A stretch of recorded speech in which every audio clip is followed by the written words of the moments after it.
Hello, ladies and gentlemen. Welcome to our Wednesday edition of the closing argument. Today is August the 20th, 2025. I'm Jerome Gayman, and I'm your host. We have a great guest today. My guest is the Honorable Hector Molbat. He's the president of community radios in Liberia. But before that, let's play something that I saw this morning, and I almost dropped from my chair to see Japanese girls singing a tune from Liberia. Something like, what God, if God say yes, man can't say no to Joseph Workhouse entrance at the airport. It was funny. Funny. When God say yes, man can't say no. The Japanese choir was singing, whether they were choir or cheerleaders. Myean, if you have that tape, can you play it here? It was special, but it caught me off guard. Of all the songs in Liberia, our national anthem, some great patriotic songs that could have been sung. I think I heard when God said yes, man can't say no. Who directed the choir or the cheerleader, we'd like to know. But it was kind of strange. In diplomacy, but anyhow, on the international front, from my end here, it looks like my president, Donald J. Trump, is under pressure, serious pressure, to stop or bring the war in Ukraine to a halt. Yes, play that song at the hospital there. I don't know whether it's the hospital. There you go. President Black Ice, welcome here at the facility.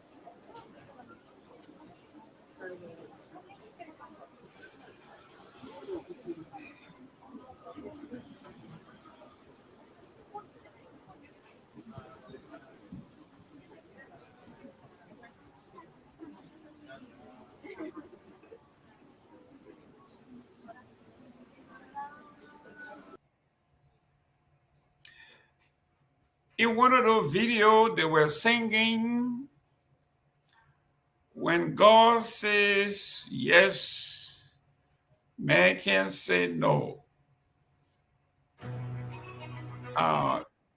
It was something to behold. I think I saw that either on CNN or one of the radio stations.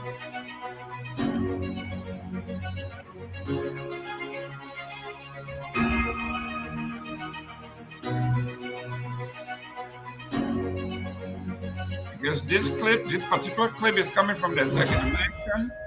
It says executive mansion.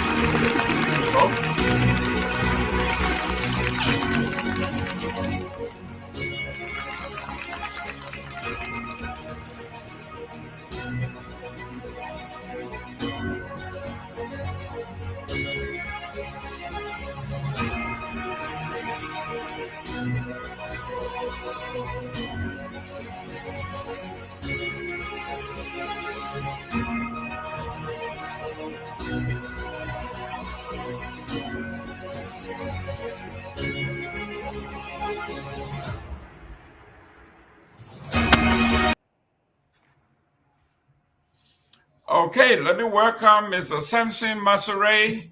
Welcome to our listening audience, Care Radio. I think it's 95.9 FM in Monroe. Mr. Masere, how you doing there, sir? I'm okay, Mr. Gayman, and how are you doing also? Great. Let me go through some of the headlines. We have a great guest here. Mr. Hector Moruba, the president of the all community radios in Liberia, and the CEO of Radio Bezon. And from our understanding, we are now live, being carried by Radio Bezon all over the Republic. I think Radio Bezon go as far as Riverside, Nimba, Bong, Mangibi. So if you are listening to us via Radio Bezon, I am Jerome Gayman, and I say welcome to the audience. Welcome to our program today. Let me go through some of the headlines, and then we will bring on Mr. Hector Moruba. From our newsroom in Monrovia, they are reporting Chief Justice of the Supreme Court says the judiciary will no longer be treated as a stepchild to the other branches of government. Citizen Movement for Change CMC backlash ruling. Unity Party Chairman Luther Tappet recent comment or statement of his party's intention to hold talks with CMC. Justice Ministry denies social media report that Minister Oswald Tuet boycotted the ceremony marking the retirement of the former Chief Justice at the Temple of Justice. And away from home, let's go on to South Africa. It says here, a permanent South Africa is that Minister Fireshot actually had a gun, fire a shot or shots to fend off violent gangs that attacked him and his guests. South Africa. The Republic of South Africa, a parliamentarian member of parliament and his guests were being mocked. And he had to use gun to fire a few shots to fend them off. You remember a few years ago, the musician Lucky Dube was murdered in similar style. Let me go to the front pages of our newspaper. Front Page Africa is reporting Gongloe criticizes Boakai administration over Japan's trip. Says government is repeating the past mistakes. And the headline reads, Gongloe blasts Boakai administration over Japanese delegation. Recurring abuses says government failing to break away from the past negative trends. He termed the entire trade legalized theft. That's Mr. Gongloe. Weekend surges threatening single properties as coastal erosion crisis deepening in Congo Town. Police probe 2 men for impersonating Front Page Africa's managing director, Rodney Sie. The fight at the United Methodist Church has been settled. The civil law court at the Temple of Justice has put an end to the ongoing fight over church properties between the United Methodist Church, the annual conference, and the group that broke away from the church calling themselves Global United Methodist. The court rules that if the Global United Methodist wants to break away from the church because they believe that the church believes and have positively sanctioned gay marriage, then they have no right, no jurisdiction. They broke away. They should go and form their own church. They should go ahead and build their own infrastructure, but they have no claim. So the pro-gay side of United Methodist Church won. An editorial from the Front Page Africa said Minister Pierre's defense of President Boakai bloated delegation is a disgraceful betrayal of public trust. current Lutheran hospital lead Boe initiative against gender-based violence in Lofa County.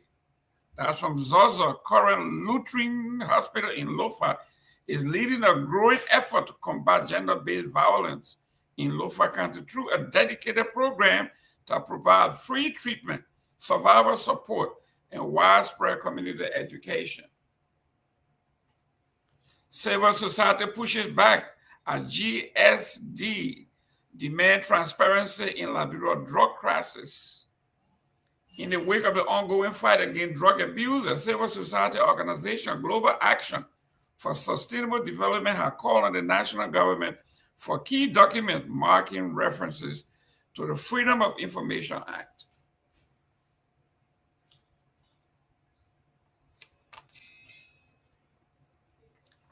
The CMC rejects Unity Party chairman's call for talks, accused the ruling party of misrule. The Liberian investigator, Representative Anthony Williams, warned boycott rubber ban threatening farmers' livelihood in Liberia. The Liberian investigator, Finance Minister unveiled 2025 through 2029 strategic plan to drive inclusive growth aligned with national agenda.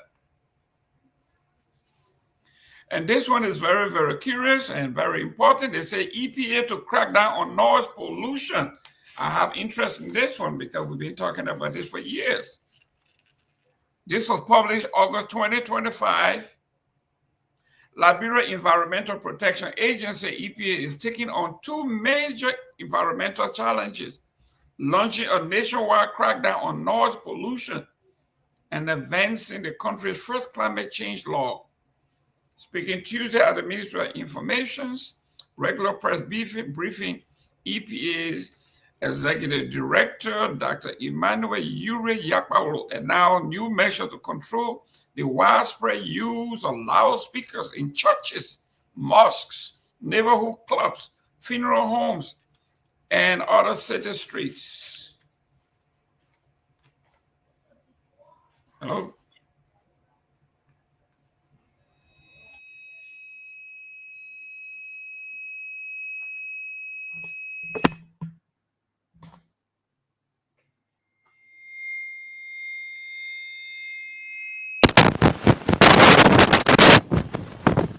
Okay, so the EPA is saying churches are making noise in the streets.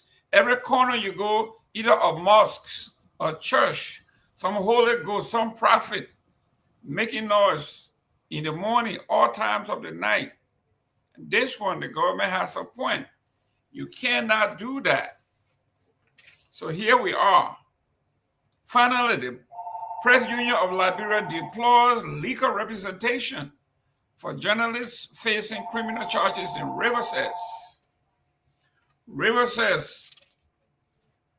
August 20, the Press Union of Liberia has deployed distinguished journalist and attorney at law Bruce Bowe to represent two Liberian journalists, Eric Opadu and Matusila Gay, who are currently facing criminal charges in Riverset County. The charges of criminal contempt of court and criminal coercion stem from a publication by the journalist that alleged corruption within the Yakba Town magisterial court. So the judges over there got fed up with their writings and decided to charge them with contempt, and they are in jail. Mr. Masare, let's bring in our guests, Mr. Hector Moruba.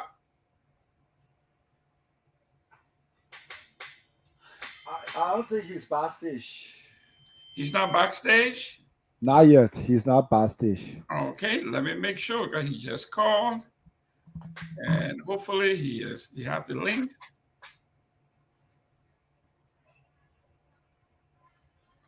So Masare, talk to us about what's happening on the ground while I call Mr. Moruba. So today, in fact, not too long, TCA covered another shocking situation with the Liberia Justice Enforcement Agency, and I'm currently waiting on Myean to cue that the video. where the Liberia Justice Enforcement Agency arrested a very huge quantity of drugs with some cash. That's the latest story now in the country.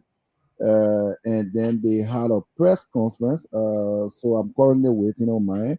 And also today, the Chief Justice, Justice Yami Gbese, finally took office as Chief Justice of the Republic of Liberia, and that occasion was hugely graced by the Vice President along with Speaker Richard Kong.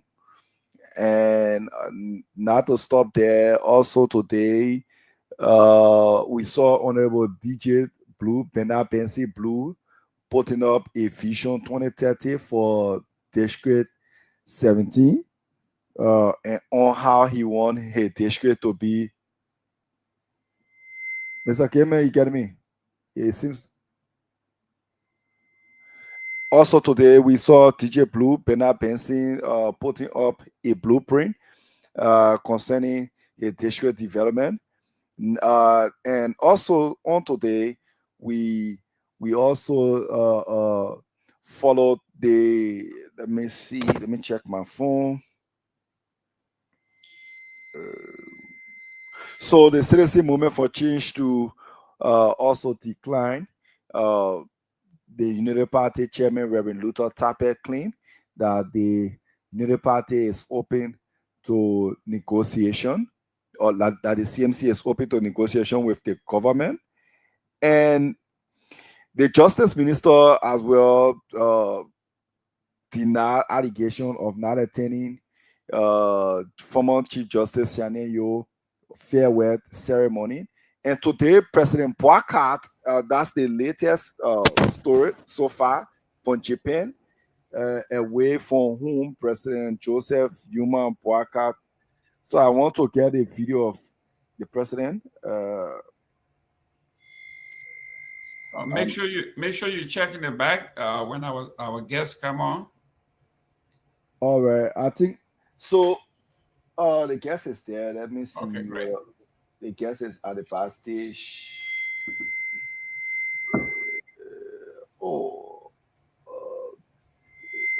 Try to add.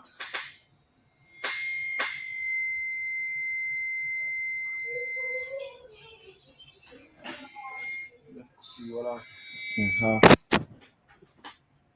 So be talking. Let me see what I can get mine on to do that adding, because it seems like let me hear hard time here for my end.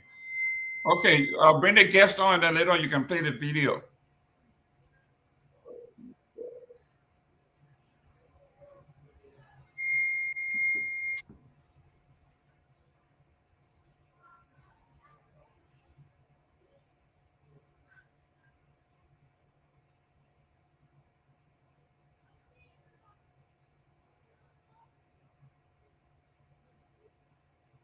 Well, ladies and gentlemen, while we're having little technical difficulties with Care Radio, we will bring on our guests, and we are going to go into the different topics. Mr. Hector Moluba is the president of our rural radio stations in the country. He is also CEO and radio manager for Radio Western in Grand Bassa County. So the guest is not in the backstage. That Chief Tomalin and Myean at the back. Okay, let me double I don't check. know where that feedback coming from. Somebody is giving a bad feedback. Yeah, it's got to be from your end, because there's nothing on this end. Ladies and gentlemen, while we are working on our link with our guests, we want to talk about these issues. Journalists being arrested in Riverside County for accusing the magisterial court of corruption. So they are charged with contempt. That's what's happening here. They are charged with contempt. Let me welcome Mr. Victor Nagbe. Mr. Nagbe, how you doing there, sir? Hey, Mr. Gayman, how are you? Excellent, excellent. Mr. Mansouri, how are you, sir? I'm okay. I'm okay. Yeah, that's Chief. great. That's great. Let me welcome our audience as well. Thank you so much for joining us. Please don't forget to share the show. I see here, I don't know if you've done so, Mr. Gayman, but a few of our regulars are here. Roland, I'm not sure if I've seen Roland Toe with a double E, watching Seleke. I don't know whether he's coming on, but Seleke is watching. And of course, Fix Electronics.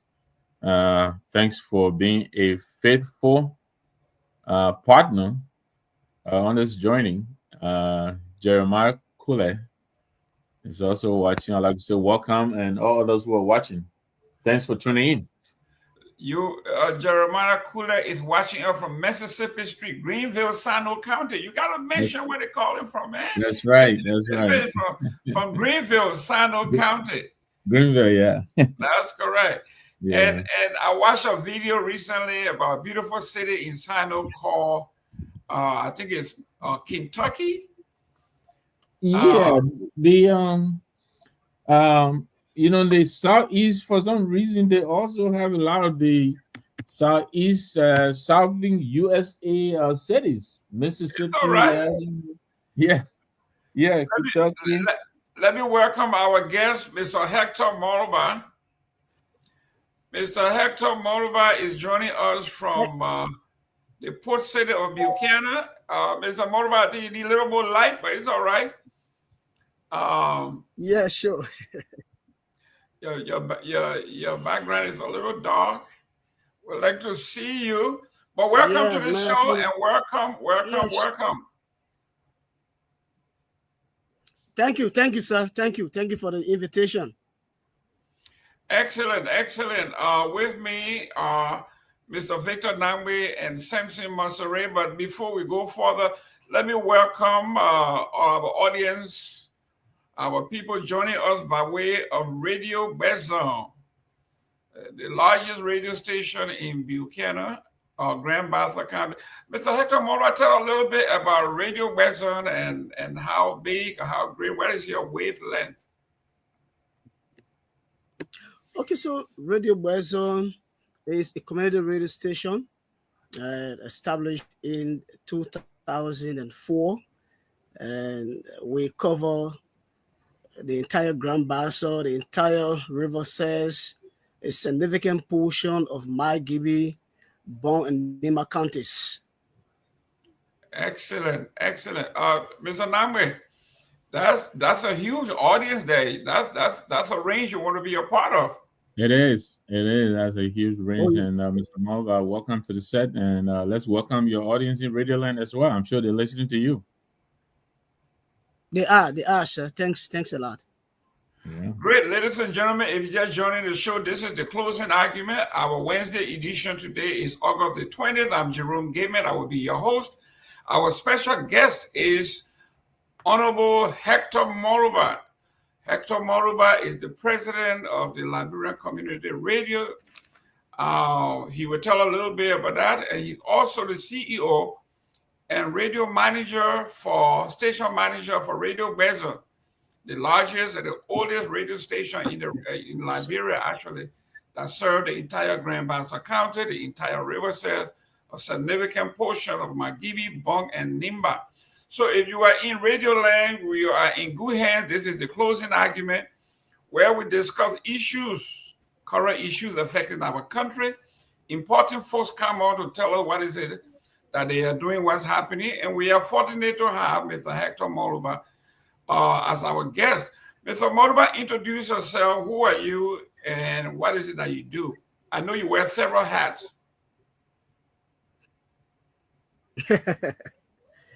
Yes, sir. Thanks again for the invitation. I'm Hector Moroba. Like you know, I'm a Liberian journalist. I've practiced for 22 years, and my journalism work has hugely focused on development communication. That what I've been doing. I've been station manager for Radio Bezon since its formation, and then I became president of the Association of Liberia Community Radio, which is the umbrella organization of 65 community radio stations across Liberia.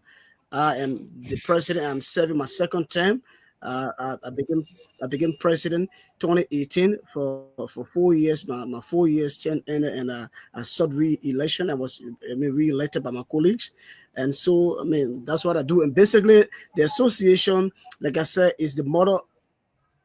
It's the umbrella organization or model body of all of the community radio stations, and we are focused on um, advocating for the rights of journalists, advocating for the rights of community radio stations, seeking support, financial, technical training, just everything that has to do with making the station sustainable and viable, professional, and efficient and effective in their operations.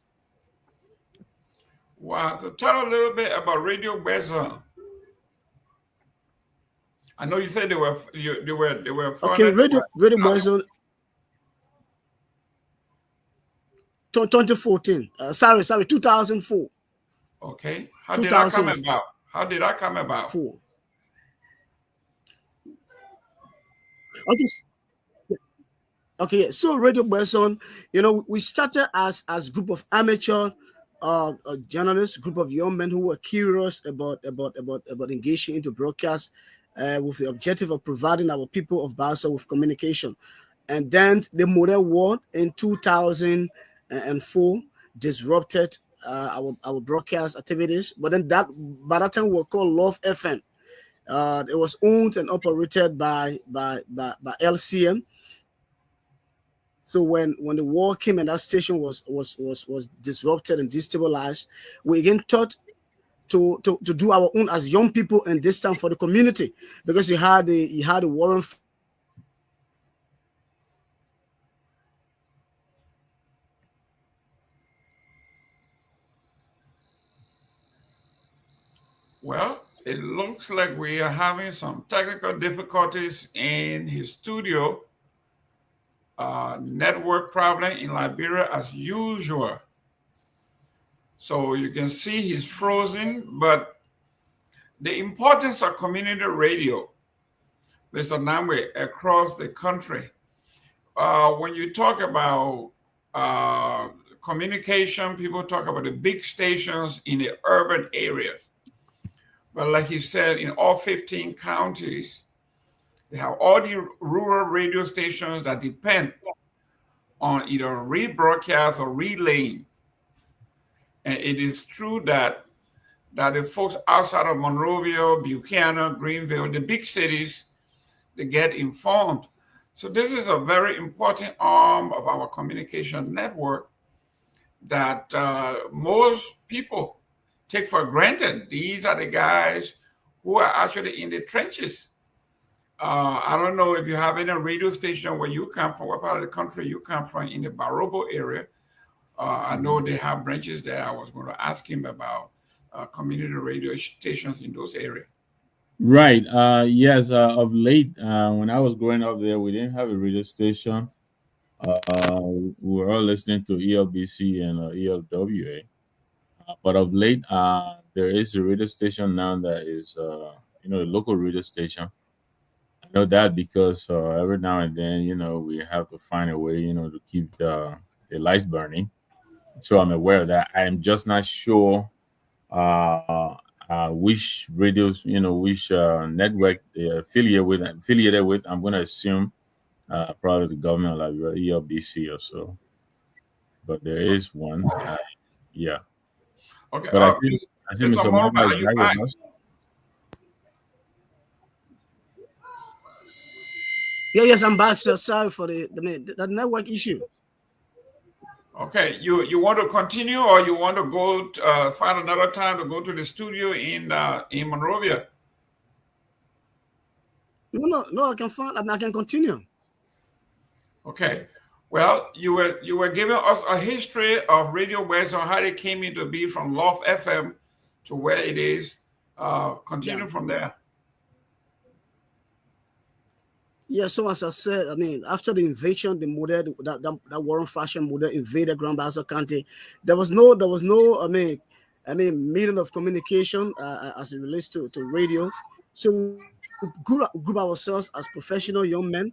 Say, look, and in fact, there were communicable childhood diseases all over the place. So there was no way to use mass communication to reach the vast majority of the population. That's how we group ourselves and say, let's establish a radio station, a community radio station. And then we started to select different names. So we chose this name, Bwezon. Bwezon in Bahasa means dirty basket.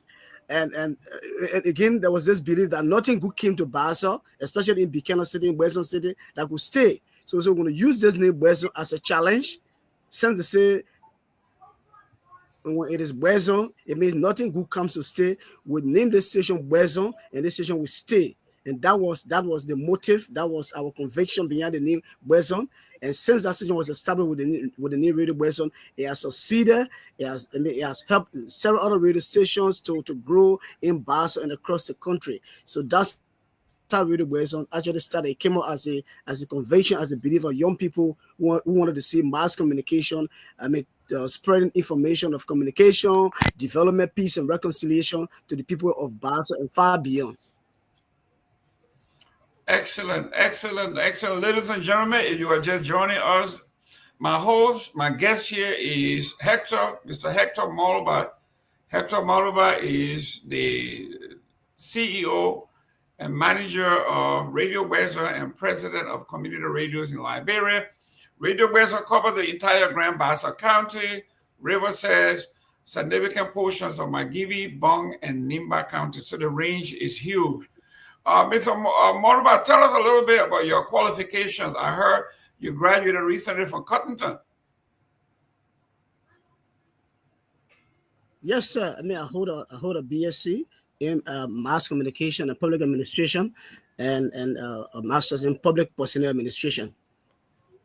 From Cottonton, congratulations! I saw the graduation. I think we got another Cottonton guy here. Nagbe, this is your fraternity brother. Hey, Mr. Mova, welcome to Scorpion Nation. It is good to have another Scorpion on set. Congratulations. It's good to know that Thank you you, went sir. through. Yes, it's good to know you went through Epiphany Hall. Talk to us a little bit about the kind of program that you broadcast on your local radio station, because I know these stations are very, very helpful and very useful, very vital in disseminating information to our people. So, what kind of programming do you run on your stations and rebroadcast, I guess, on your substations? So our session is a community radio station, and it is premised on peace, reconciliation, and development. So that's our focus. Our programming are heavily focused on promoting peace, on promoting development, promoting reconciliation, and yes, we do politics, but our focus is not heavily into politics. We do politics in that we use our broadcast to deal with accountability issue, to deal with transparency issue. But heavily we are involved in promoting peace, reconciliation, development of Radio Bwezon. And then as we started that, Mercico, an American-based organization, also came. A media development group came, and it was a coincidence.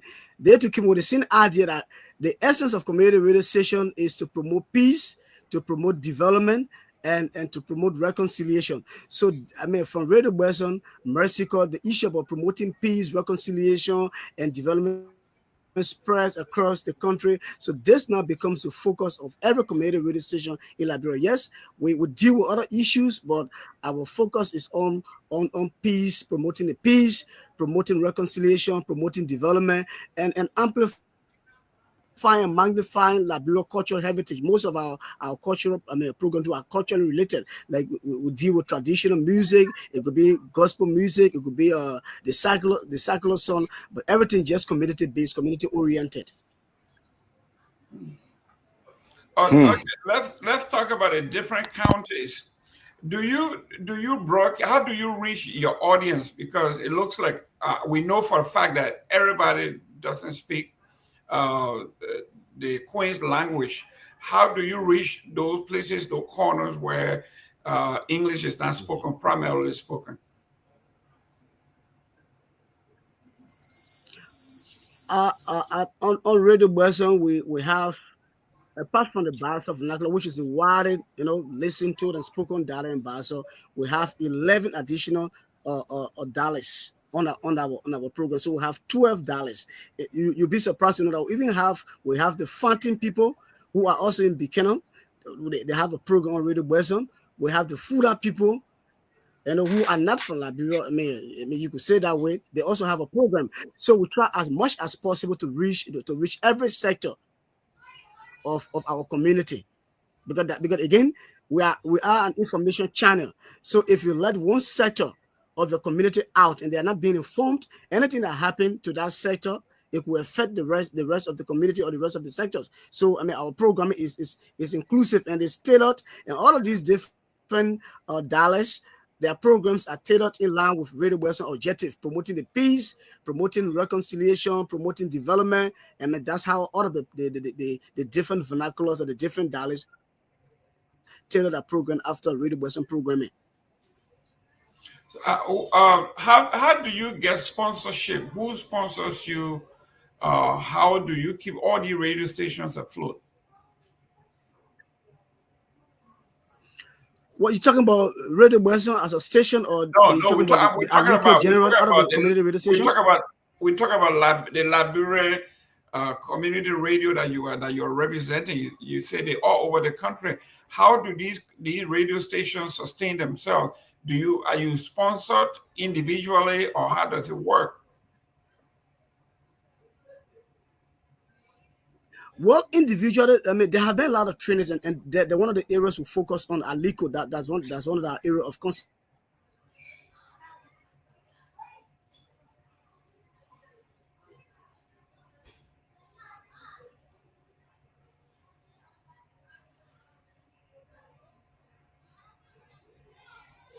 Well, obviously, communication, the network in Buchanan is not as great.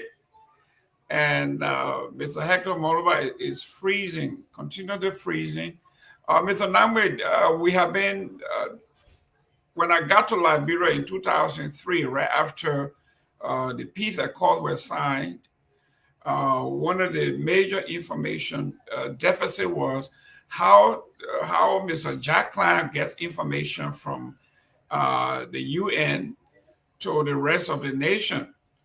And some of the reasons that came about was, how do we transmit our information, the UN information from Monrovia?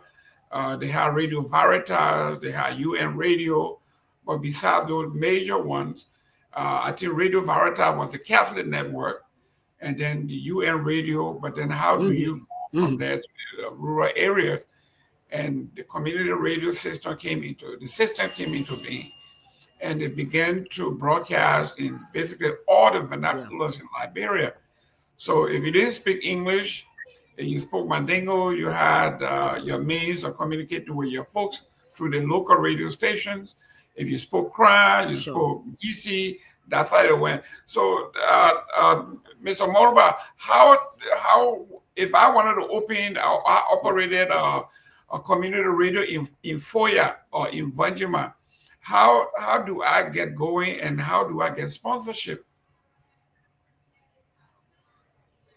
Yeah, again, that's why it is called community radio station. So if an individual, I mean, and we are seeing these kind of things, and where individual will come and say, look, I mean, he will plan a radio station and cause a community radio station.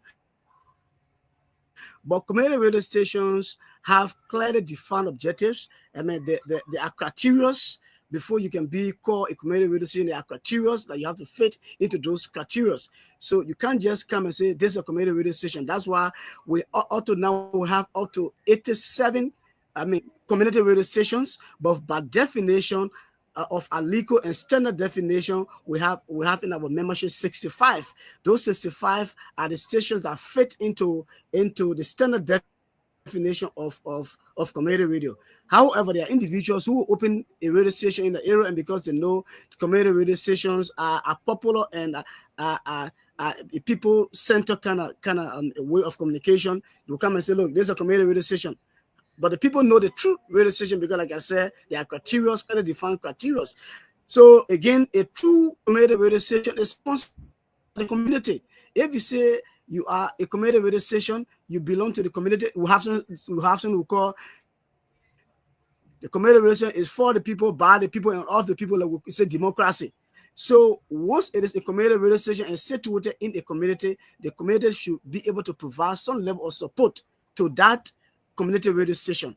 However, it becomes the responsibility of the management team of that radio station to solicit external support. There where our training comes in with innovation, creativity, resource mobilization. So all these training are all meant to provide the kind of skills to management team to the guys who manage this radio station, so that they manage a radio station that is effective, efficient, and sustainable. Okay, let's talk about management here. Okay, you got all the radio stations under your auspices, right?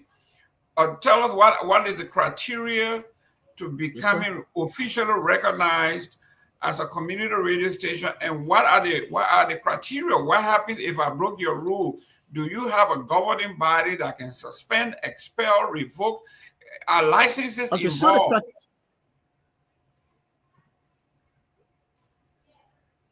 No, licenses that is the level of the government of Liberia.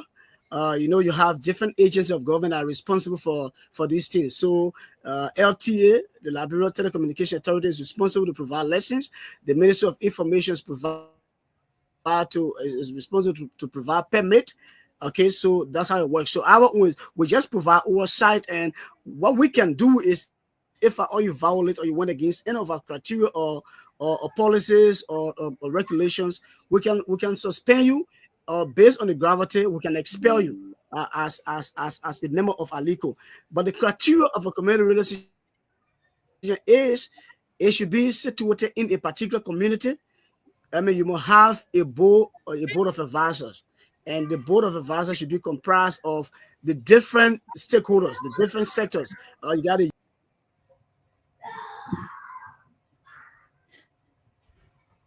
Well, who is the guy who is in charge of telecommunication again? The guy with the big generator budget. He has to do better. Eh?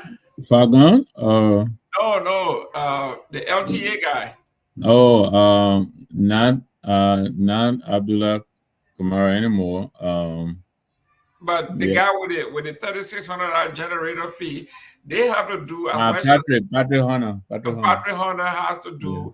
They have to do better to make sure that our signal the folks are paying for, that it should be able to go, because Buchanan is only 88 miles away from Monrovia. I know the weather, it's rainy season and all of that, but Buchanan is very close to Monrovia. They shouldn't have that much of a problem with signal, but that as it may be, that's what it. But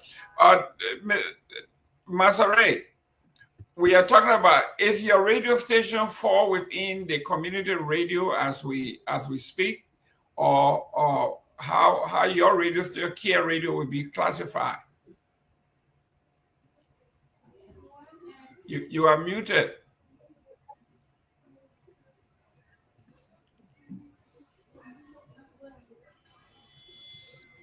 All right. Get it now?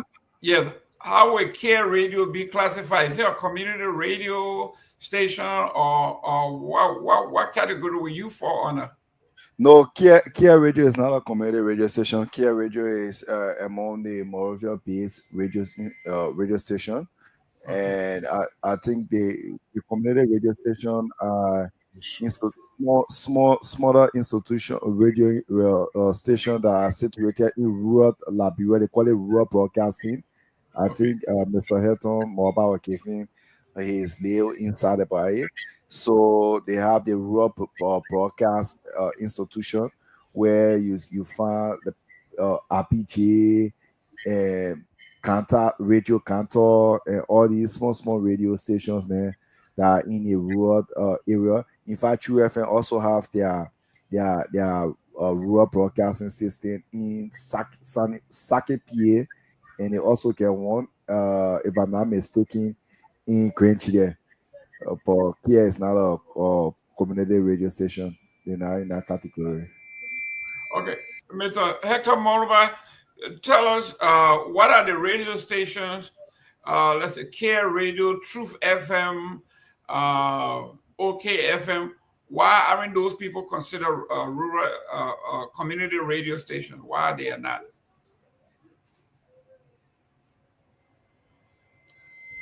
Yeah, because they fall in a completed. I mean, they fall into a different category. Their objectives, their missions and vision do not place in that category. As a matter of fact, in Liberia, we have 5 categories of radio stations. 5 categories. So you have public radio, like the state-run radio, which is like ERBC. I mean, ERBC. I mean, it's one of the categories. You have commercial radio stations. There are stations that are purely commercial. Then you have private. I think Kia Radio will fall in that category, private station. And then you have the faith base, like these religious ELWA, United Methodists. You got the faith base, and then you have the one for these concessions companies like Firestone. Some of these concessions they have their own companies. So we have categorized the different radio stations into five. I mean, because all of these are meant to give community radio station, like I said, I mean, a unique identity, because you don't want, I mean, somebody having the private radio station, you know, I mean, your structure, and that's why if a community radio station, the structure are completely different from the commercial radio station. It is a station that is owned by the community, and its ownership should be a representation of the community. Like I was saying, the board of advisors should be comprised of people from the women group, and it's mandatory people from the youth, from agriculture, from education, from the health sector, from the transport, from the marketing association, because from the wheelbarrow boys, the pimping boys, because these are the major sector or stakeholders of the society by definition of community radio station. Unlike the private station, the owner would decide, say, look, I want to put Mr. Gayman as my board chair. I want to bring Hector as a co-chair. The commercial station, you know, so community radio station is just a completely different kind of radio, and that's why we say it's a different kind of radio. Mr. Nagbe, it looks like we are talking about similarly a non-profit and a LLC. Yeah, sounds like it. I was wondering, Mr. Malva, is back in the day there used to be the Liberia Rural Communications Network. Does that still exist? Are you guys a member of it, or does it not exist anymore? No, it doesn't exist any longer. In fact, it was after the LRCM you're talking about. So community radio stations came after that idea, because that station. In fact, I think there were 4 of those. One were in Zwedru, one were in Vonjema, and 2 other counties, other 3 or 4 of those back in the days. So the concept was to promote development. That was a development communication model that was set up by and sponsored by USAID. So as a result of the war, those stations, you know, were vandalized and they were closed. And so community radio stations now, the idea came after the stations you're talking about, but they are no longer in existence. Thank you. Are you guys a part of the press union? So like Mr. Gayman said, community. Say that, sir? Are you a part of the press union of Liberia, or is it just for print media? Yes, I am. No, but I am a member of the press union of Liberia. Community radio system. Almost all of them. Go ahead, Hector. I didn't understand that question, sir. Victor. No, I think you partially answered it. I was wondering whether you're part of the press union of Liberia. You say yes, you are. Meaning Aleko is a part of the press union of Liberia, correct? Yes, Aleko is what you call an auxiliary group under the press union, because you know you have different groupings. You have the Aleko, you have the Female Journalist Association, you have the Reporters Association. So these are auxiliary groups under the press union of Liberia. Yes. Okay, so let me ask you this: recently, the press secretary to the president has come under fire for what has been perceived as restrictive measures for certification at press functions at executive mansion. Many people, including the international rights groups, have find that to be an attempt to stifle or muzzle the press. Community radios, do you guys send representations? Do you get accredited to cover events at the executive mansion?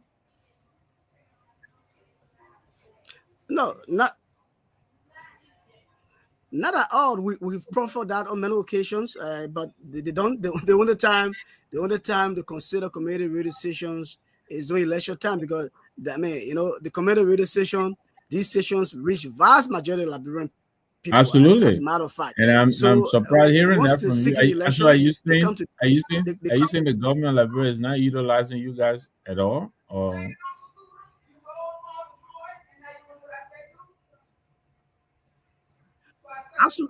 Absolutely not. Absolutely not. They only come to these stations during election time.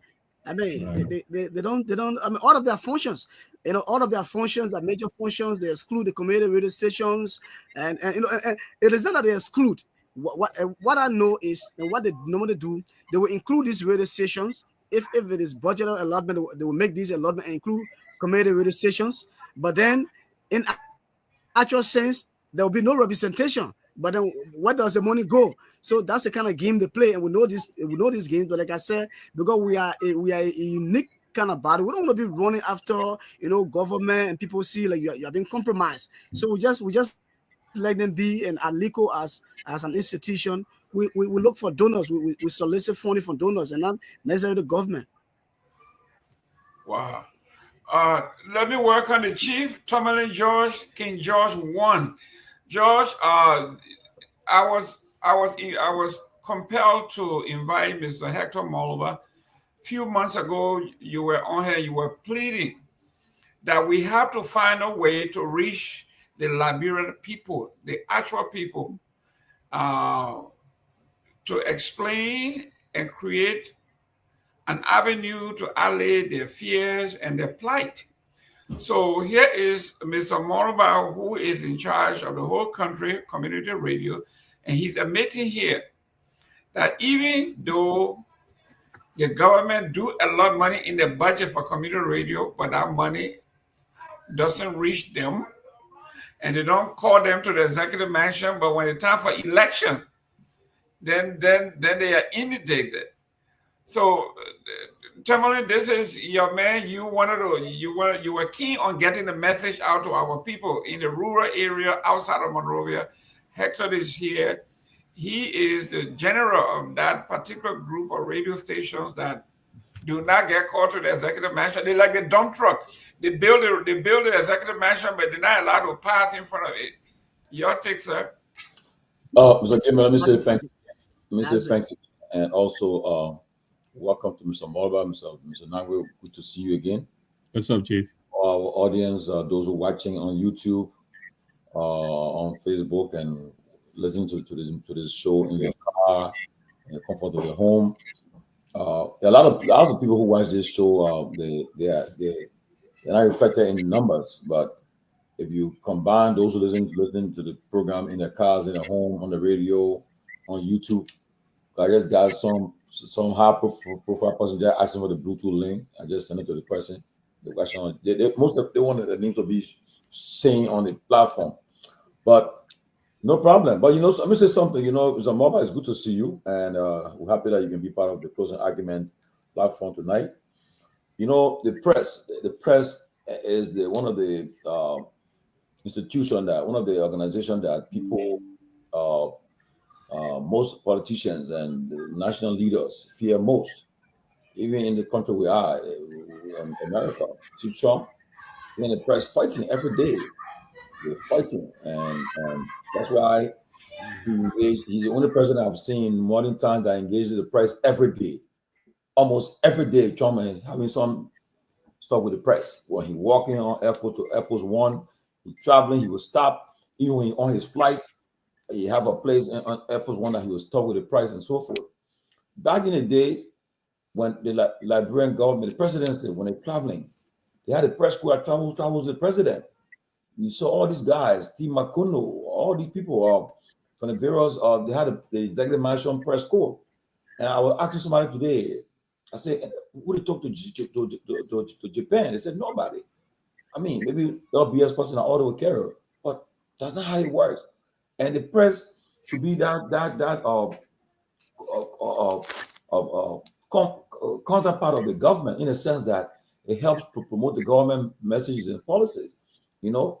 And but let me say a bit more about one of the ways you guys we can do it. We work together. We have these platforms, but if the Seleke community radios will agree to say, okay, we'll relay these programs we have on the platform, even if they not fit the time, because we'll come on 9 o'clock at night. But they can say, okay, in the morning we'll replay the program, replay the program. On a serious note, a lawmaker or a government official, he'll listen to the program and he will say, oh my God. And yet he will get concerned. But the reason why they play us because they divide the press. They go to certain station, they say they open their own station there. If I'm a lawmaker, I say radio bombing for me. So everything it suits me and my party. But if all the local station was asking the show, honestly, your phone lines will be buzzing, your office will be packed. They'll be coming to you, say, look, we want to work with you guys. And but we come on right now. We on here, we on True FM, and to maintain the program, to keep the thing running, it requires funding, you know. Right now, the month about to end, we're taking our guys, then we got 3 or 4 person on the ground that we got to pay, you know. And that just now, before the show started, one of our guys had a drug bust in Kenya, and the time is about, he went there around about 9 o'clock, not around about 8 o'clock in Liberia time. He ran for that drug bust with a DA, arrested some females. I think we'll show the video later on. He went there right away. And how to get there? You got to jump on some ways, get on motorbike to get to that point and carry live. So, and the lives are rigs too. But at the same time too, I think they were able to go there. But if we're working together, imagine if what was happening were being broadcast live on stations across the country, people will get scared. People will be very nervous because you realize that anything you do now, the press got you. But if you want to take advantage of the press because we're not working together, we're not working together. So I would really appeal to you today to call. If you call that as even a gathering of local press, local stations, community stations across the country, so look, how best can we work with the online platform? How we get them so that our messages can flow over the country. Not with election time, honestly. Like you said, you rightly said. I bet you by 2028, those are getting closer to you guys. And it's not fair. You know, it's not fair because they take advantage of the press, the media. That's why they disrespect the media and so forth. And that shouldn't be the case. We should work together so that our message can flow all over the country, not only election time. Like there's no reason why no member of the Liberian press, especially independent media, is not in Japan with the president. There's no reason why.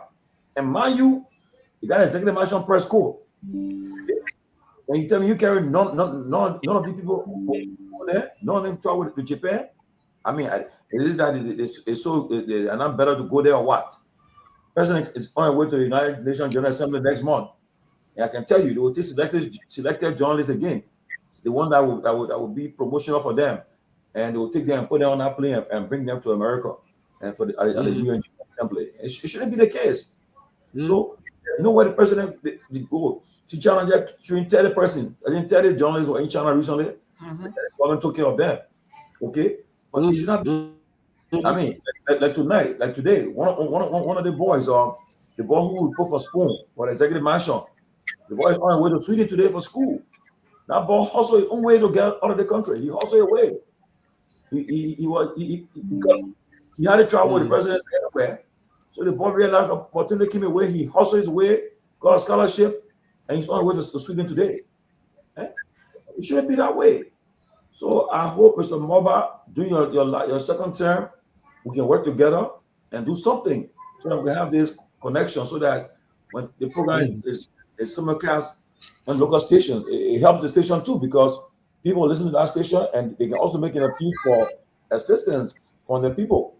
Okay, just to end, we have in America, we have our county organization meet every year. For instance, if I'm a member of the Basel, the next week, I will be at the Basel Convention, the UNIBA, the United Basel Associations for Basel Cities in America.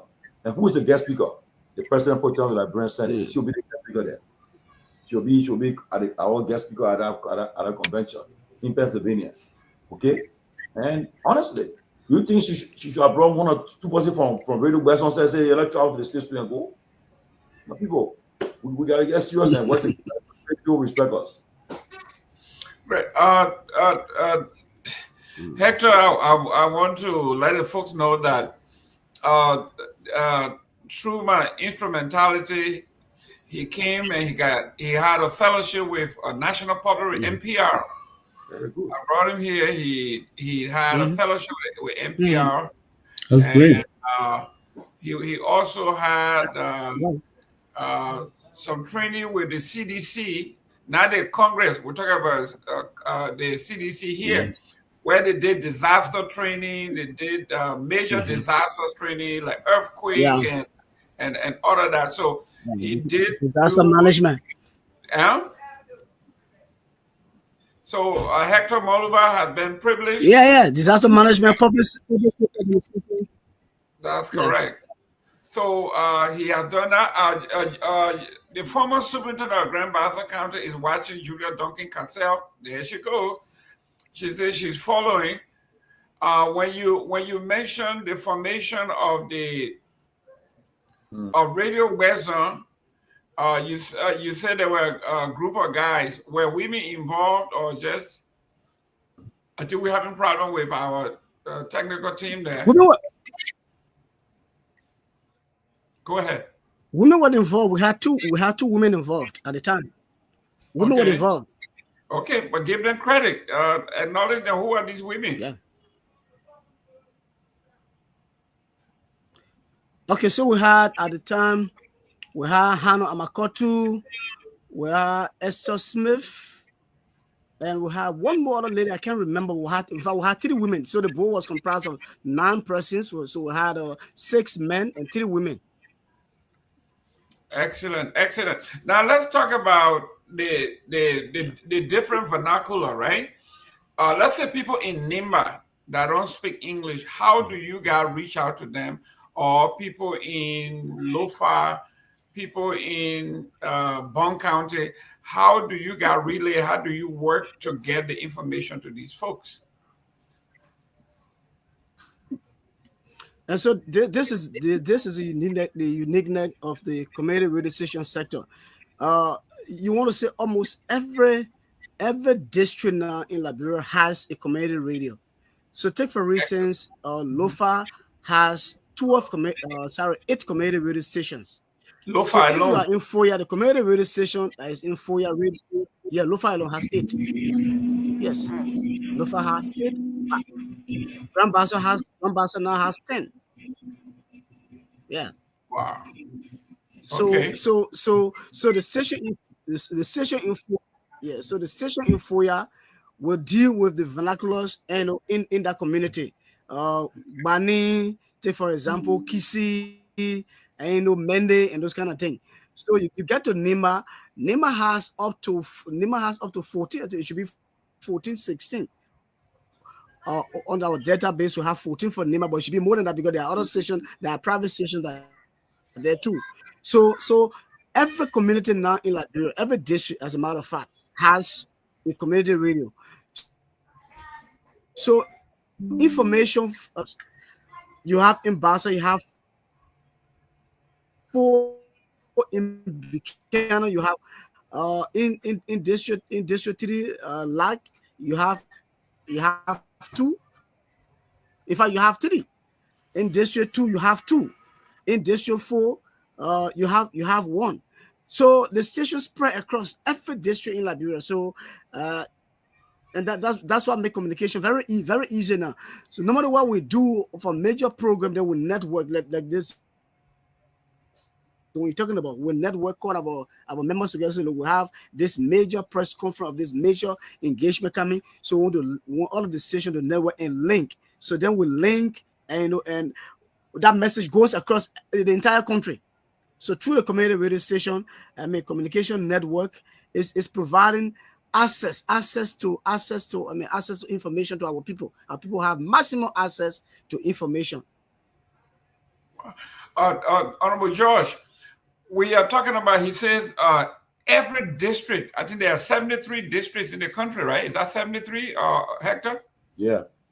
Okay. Yeah. Every district has radio station. Basso has 10, Lofa has 8, Nimak has 16. That's a lot of radio stations. But here's the trick though. Yeah, but most of these stations are owned by lawmakers, by politicians. Most of them. Hector, is that true? I said most of them though. Most of them are owned by they are lawmakers. Most of them, because the lawmakers. Go ahead. Okay, it is true lawmakers own some of these stations, but majority of the stations are owned by the community radio stations. Majority. And again, the next time I'm opportune to appear, I will come with the statistics. I mean, number of stations that are associated with lawmakers, number of stations that are community owned, number of stations that are private, commercial. We have all of those statistics. So next time I will come with. We know that the lawmaker, like I said before, sometimes individual will just put a radio station and say it is a community radio station. But most of the stations are for the community. Yes, the lawmakers have some, but most of the stations are community owned. The only thing is that the lawmaker stations have advantage over the actual community station, because they're being supported by their respective lawmakers. So it poses some disadvantage to the actual community radio station. But the community radio stations are more than those ones that are associated with lawmakers.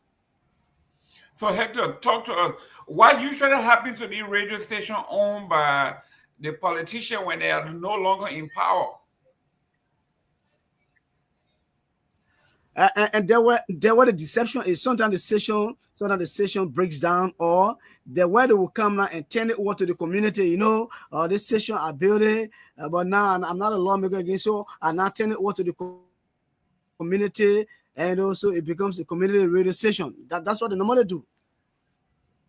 Wow. Ladies and gentlemen, you are just joining us. We are getting a lot of education today. On the difference is that there are 5 categories of the media system in Liberia. Can you go over the 5 again for us, the different categories? Yeah. Okay, so we got the public, which is like you want to say, state-run, the EFBC. You got the commercial. You got the private. You got faith-based. Then you have the one that owned by concession. Okay. The public, so the commercial. The private, so faith-based, and the one that owned by the concession. So radio stations owned by politicians, would that be called private or community-based or commercial? They're private. They're private. Okay. Private, excellent. So Hector Mola, can you tell us what radio station you are relaying with now as we speak today? And who are listening to you? You are relaying on Radio Besson, right? Yeah, only Radio Besson for now. Only Radio Besson for now. Okay, and what's the range of Radio Besson? I'm saying this because Radio Besson, he was not here when you came on. Yeah, Radio Besson, we cover 88 miles radius. So if you want to put it, like I said, we cover the entire Grand Bassa, we cover the entire River Cess, we cover significant portions of Nagbe, Nema, and Bon counties. Wow. So, Tomalin George, That's a big range. Yeah. So Mr. Moba. So as I said, how can we harness this relationship with other community radio station? Because, like I said, if we want to really be a significant force in the country, in our functioning democracy, whatever the case, because that to ensure that the messages, what's happening in the news is resonates with the people throughout the country. We have to work together. That we have on this show. Maybe you only get maybe two the local station will carry us live, local community station will carry us live. But how can we make an improvement? Because honestly, if I'm a lawmaker or a minister of government or somebody in government, and I'm in one of the counties, and I'm hearing the closing argument is on, and it's saying something that affects my job, definitely I would take it serious. But most of the time they say, well, that program they're talking only hearing only people who got data hearing it, only people watching it, nobody watching them many, and so forth. So they really sometimes they just dismiss it. But if they find that, for instance, if they found out that this person is being talked about today, they'll be in the news, they are betrayed the public or something happened, they will definitely first they'll start calling you. You got money live and so forth. You need to talk. And they will respect you guys, and then they will know that when they fight the Liberian, we're all on for this country, we'll all be in it together. But if we continue in this trend, it will just be divided. They will divide us, play us like that. I can tell you, though there are some people today, maybe in the government, visiting Basel today, listening to this show now, and it's like, wow. But after that, what happened next? So, how can we harness the relationship? How can we make an improvement? What can we be done? What needs to be done? What as president of Alico, I do not control the independence of these radio stations. What I can do is, and I don't want to make any commitment on their behalf.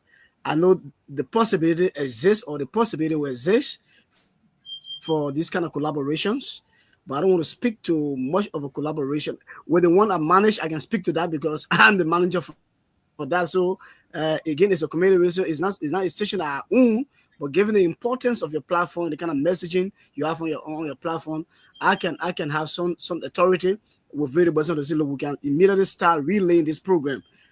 Other community radio stations, we can have some conversations with them behind the scenes. But like I said, it's possible. I don't want to, make any commitment on their behalf because they have their own editorial policy, editorial guidelines.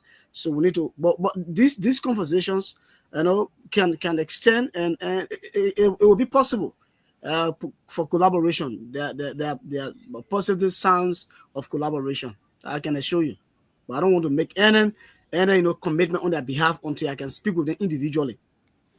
Yes, sorry. I appreciate your honesty. I appreciate your response.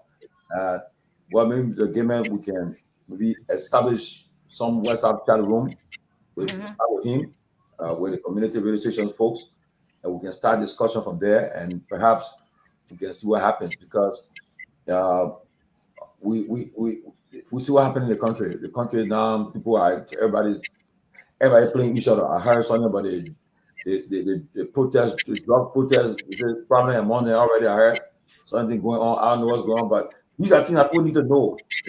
Sometimes like they are saying, like I said, I will miss my papi and Minister of Grace Bay. He told me, say, every day show me that link. Let me watch your show. He said when I'm traveling, so now I watch that show before I go to bed. Sometimes if I miss the show live, I watch it after I leave work, and all officials want to watch it too, so it's good, so that these guys in the community stations, they can also be known, come out and say, well, they have access to the platform, they come and be guest panelists on the platform and talk to Liberian people too, we all can have your guests help us and come back grow that guest. That was the question to the guest. But for instance, right? Sure. We are planning of interview, whether it will be live or recorded, with the pro tem when she gets here. So now, if we're doing that, we're telling you, look, please relay the thing live for us to connect with him. And her point about, so yeah, we hearing what she will be saying, you know, at the Unibar convention. So we have things we are trying to do. So that's what happened, you know. Like we did a VP that day, but it was just like it was so fast, happening immediately, but it was quick. So we get to the vanish, so hey, well, we should have gone live now. We don't know, but next time we'll know. We'll try to go live. But so let's do something. Let's make this his appearance tonight. Let's make it meaningful. That on this day we started having the discussion, so that we can take it from there. So, Mr. Mobile, I look forward to us following this the discussion in the next few days. And the good thing is that at least we are getting a big chunk, which is the Grand Bassa River says part of Magibi, Bong, and Nima. We're getting that commitment today. Not solid yet, but the CEO of Radio Basin is saying that he has authority over. He would think about coordinating with that. If we can begin with that, that's a big part of the Southeast. I can tell you part of Central Liberia and all of that. So that's great. But now let me bring you to politics. I know you don't want to do this, but let's talk about issues. Today, the Press Union of Liberia deployed legal representation in River Set, where you cover. 2 journalists are facing criminal charges for accusing the magisterial court for corruption and bribery.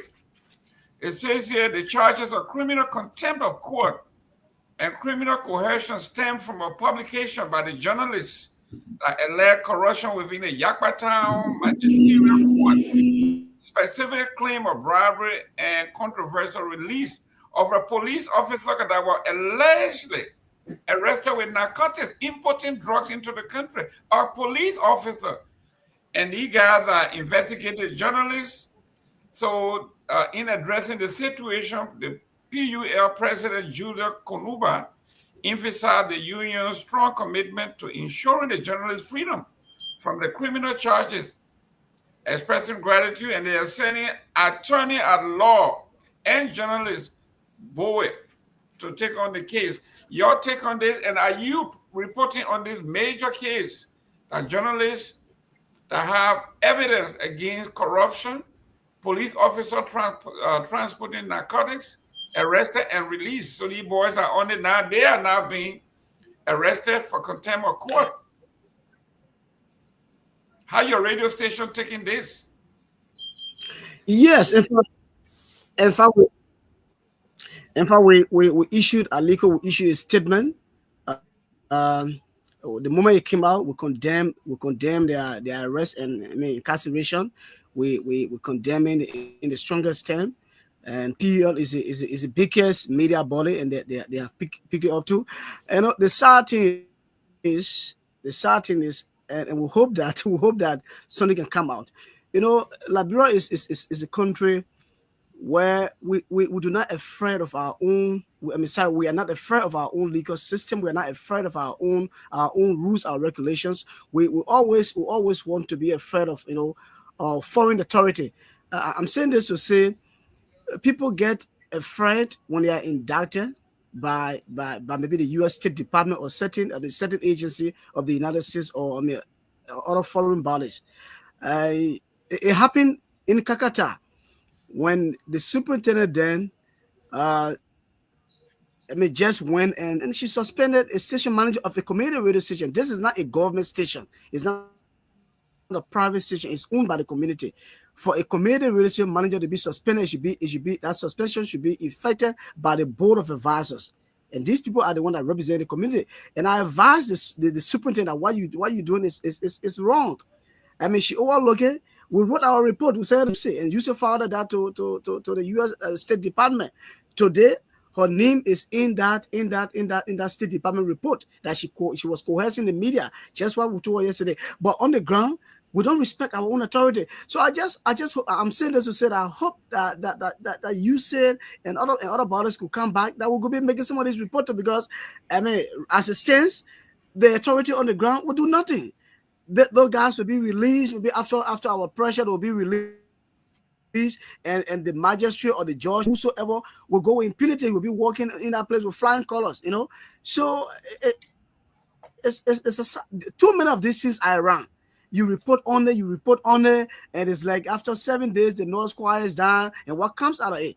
But like you saw, most of our officials, they were being. I mean, what happened over there was, it was right or it was wrong.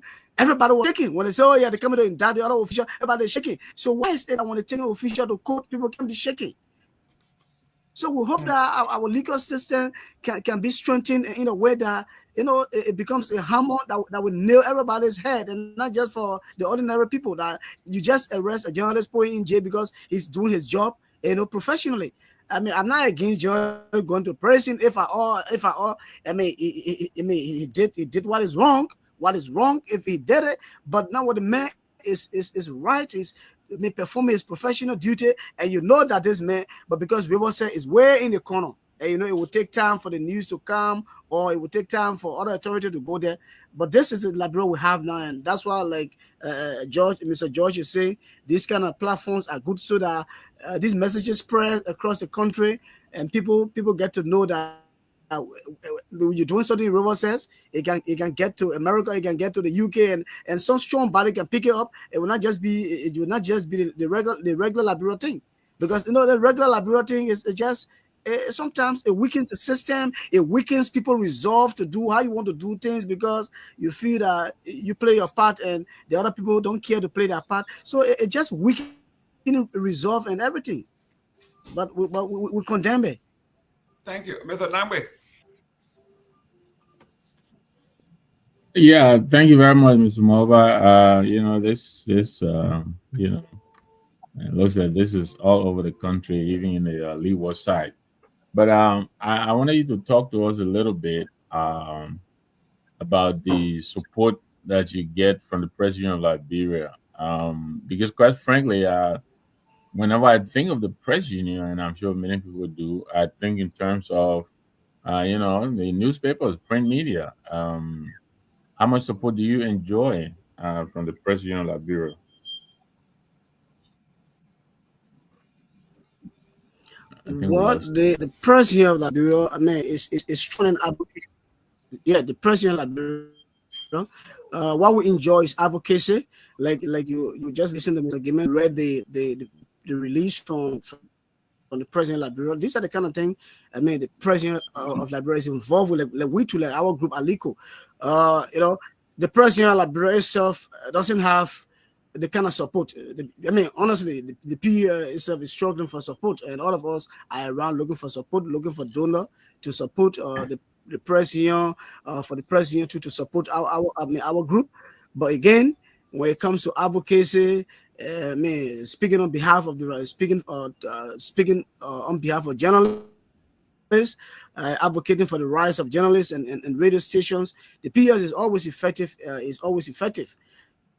So yes, we can't say much about as it relates to support for the PA, because the PA itself, I mean, needs support. You know, we had this issue almost 2 years. The PA was totally disintegrated. So coming back, it will take time to get stronger. But with our support and support coming from other places, the PA will get stronger, and then we'll start to enjoy the kind of support that we're supposed to be getting from the PUL.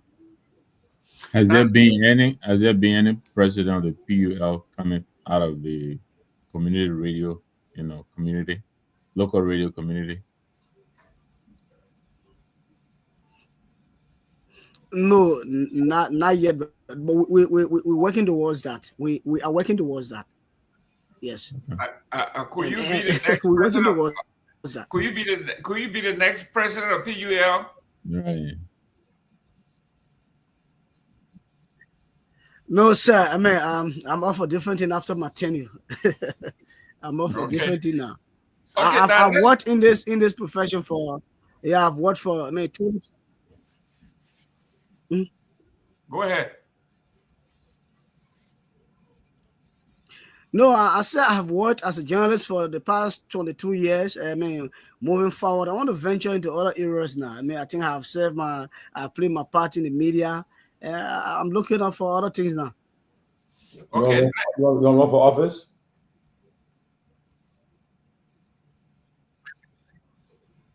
Are you venturing to run for office? Well, anything is possible. Anything is possible. I mean, I could go in the private sector. I could go in the public sector. I could do my business. That's a yes. That's a yes. Tomalin Joy is an old-time politician. When they don't say no categorically, you know it's a yes. That's a yes. Okay. Even when it says no, they actually mean yes. Yeah, right. Mr. Molba, let's talk about the bread and butter issue. Let's talk about the economy in the country. What are your people saying? What are the conversations they are keeping? How is the economy affecting people outside? Because we don't want, in America, we say the Beltway, right? That's the DMV area where people say, in Liberia, now in your neck of the wood, how are they dealing with the security issue? They're dealing with drug issue. They're dealing with the bread and butter issue. What is it that your people are saying from the rural area? Wood. Oh, okay, man. But Mr. Gayman, it's tough, you know. Every time you put the radio station on, it's just about, you know, I mean, poverty. It's just about impoverishment. People are suffering, and the drug is killing. Drug nowadays killing Liberians youth like ants. I'm not exaggerating. I mean, 34 persons dying daily from drugs, and you know it's discouraging. As for the bread and butter issue, again, it's sad, and you know it's kind of you know you don't know even how to explain it, because the few persons that are working are the one that even feeling the pinch the most, because if you one person or community and you're working, you get all the folks coming at you. And I always told people, Liberians are proud people. They don't want to reduce themselves to beg, but sometimes the only option a person has is to beg. Sometimes that's the only option. And when you say this, it appears like you're encouraging people to beg, but that's not the situation. Everybody does not have the same ability, you know, the same innovation, the same creativity. I mean, people have their own limitations, and that's why there should be opportunities so that people make. No, I was going to ask. I think there's a delay. Is that how Bezon Radio keep the lights on? Is that how you maintain? I mean, I was going to wonder how do you support your program, the station? Oh yes, you know we've been into this for long. It's difficult, but we know the way around, and even what we give our staff, I mean, as stipend, of this stipend, you know, it's just that we are regular, we do it regularly, but it's nothing to give to professional people, you know. But again, the journalism profession is a profession of commitment, dedication, so people are committed, dedicated. Even we ourselves, sometimes it's tough. You know, at least to say the man down there who's not working, and you know, and there's some family just get one person working. Some family absolutely nobody is working. So the bread and butter issue is difficult to talk, Mr. Gayman, because I mean it's just crazy. Not just one area. You talk about the bread and butter issue, you talk about the security issue, you talk about the drug issue. I mean, everything about our country, we just need to work harder. We just need a leader or group of leaders that will have the willpower to fight. I mean, some of these things is bad. The people are just becoming hopeless by the day. How you have been one of the most fortunate radio stations in the country, to be very frank with you. Your partnership with the corporations and all of that, even you build your own facility next to another great facility, so you have power, you got all of it. Tell her, how did that come about? And you are in a very enviable spot. Yeah. Again, Mr. Gayman, it's just commitment, and like I said, building yourselves, acquiring knowledge, and with with your help, you know, when I came to the States, based on your sponsorship, on your invitation, your sponsorship, your support, I mean, there were a lot of trainings, you know. Some of the training I went on, you know, financial management, resource mobilization. So when I came back, I put those into practice. I put those things into practice, and they have helped me a whole lot. with Radio Bezon and with the Aliko that I'm hailing today. Once you acquire knowledge and you don't utilize this knowledge, it's not a knowledge. So I want to be grateful to you, and the different learning opportunities that I want to win are just been helping us. That's why, like you said, we are in this position that people will envy about. Again, it's not as easy as one would think. You have to work harder. Well, I hope that the opportunity that's been extended to you today by Mr. Tomalin, Josh. I know you have to go and confer with your colleagues back there, but that's something I need you guys to really try to push. Susan here, I'm glad she's here. She has a pretty big platform as well. I'm sure people like herself, will be interested in rebroadcasting the activities, on your local network.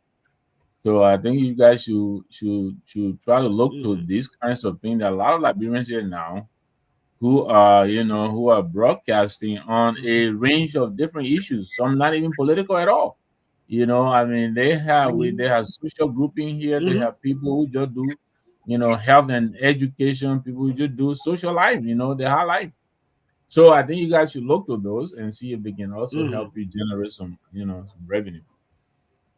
Welcome to the show. Susan, you've been missing. The elections have come and passed and everything. Yeah. CDC has left their building and everything. Let me welcome the Queen of Nimba County, the Queen of Nimba, Susan Bangay. Susan, how you doing that? Are you Mana or Gil? Because I want to speak your dialect. Mr. Gilman, you don't know how to speak. Bavois. Aha, you see, let's see, I'm multi-talented.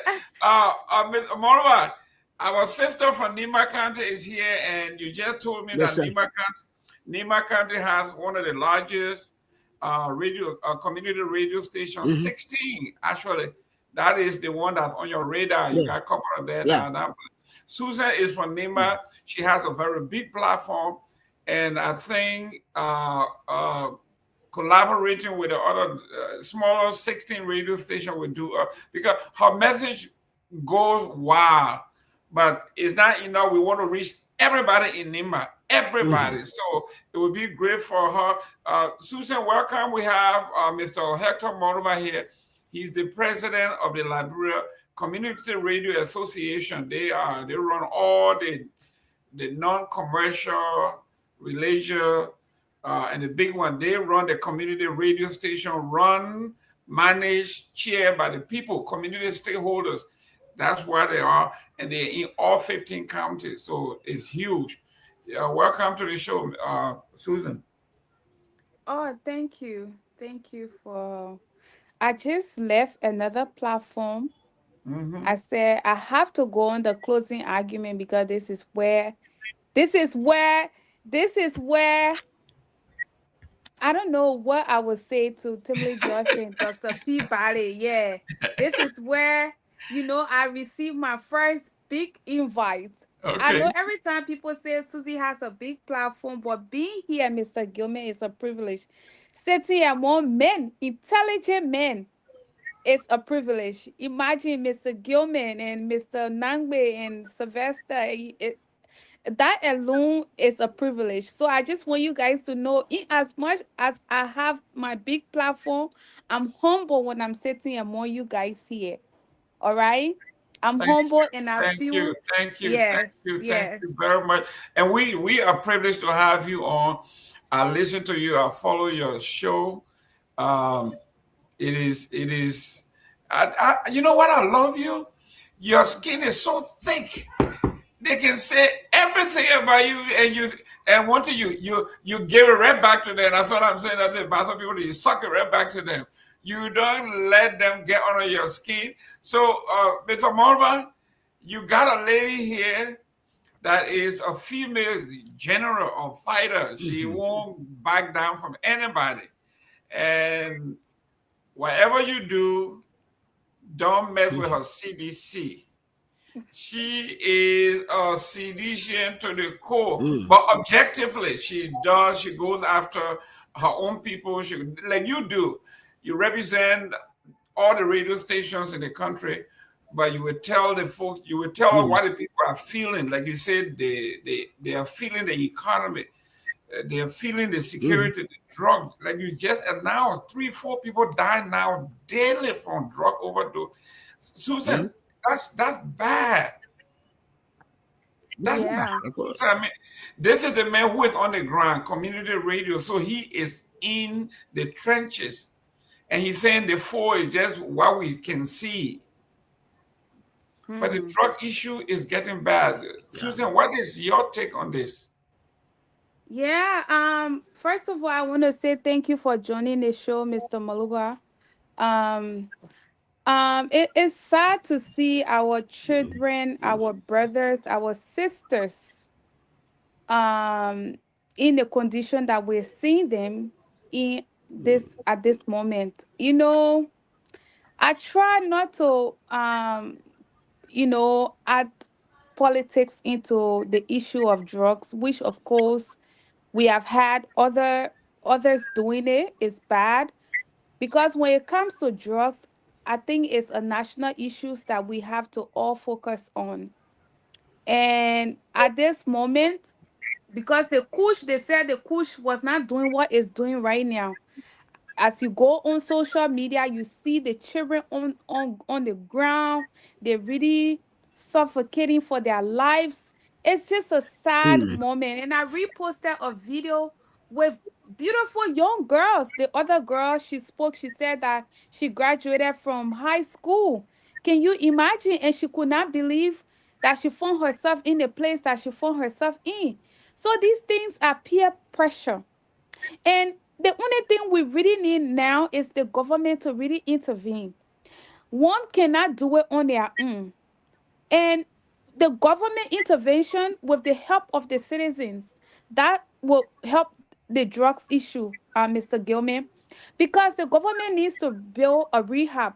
As for me, I followed the American politics, and just recent time I heard Donald Trump saying that they're going to clean around the White House. I don't know if I'm mistaken. That the White House, the homeless people, they were there, the drugs and stuff like that. It makes the look of the city really bad. So that's how Monrovia is at the moment. Monrovia is our capital city. And seeing the young children, the drugs rate in that country, it's terrible. So Mr. Maluba, you having a radio station, I think the best thing that you guys are doing right now and working with the radio, I mean, is to actually just continue putting it out here in the face of putting it out in the public. So because I believe that once it is seen, there is a solution to it. So um I want to say thank you guys for the great work that you guys are doing, but I don't know what to say more because I don't know your position. I don't know where you stand political wise. So what are some of the things that you guys are implementing to solve this issue? Because I know that a lot of radio stations have covered it. We see a lot of young folks, who are saying that they want to leave the streets. But leaving the street, speaking from the medical perspective, a lot of people go and build a rehab in Liberia, not knowing that once you leave the rehab, with the drugs issue, they have to take you to a rehab where you have to be injected with certain medication so that drugs can leave your system. You just don't go and take somebody out in a drugs place and say, okay, since this person is willing to change, I will take them to my house. They will crave for it and they will go back on the street. So the fact that you guys are covering these things, I want to know what are some of the things that you guys are implementing to solve this issue.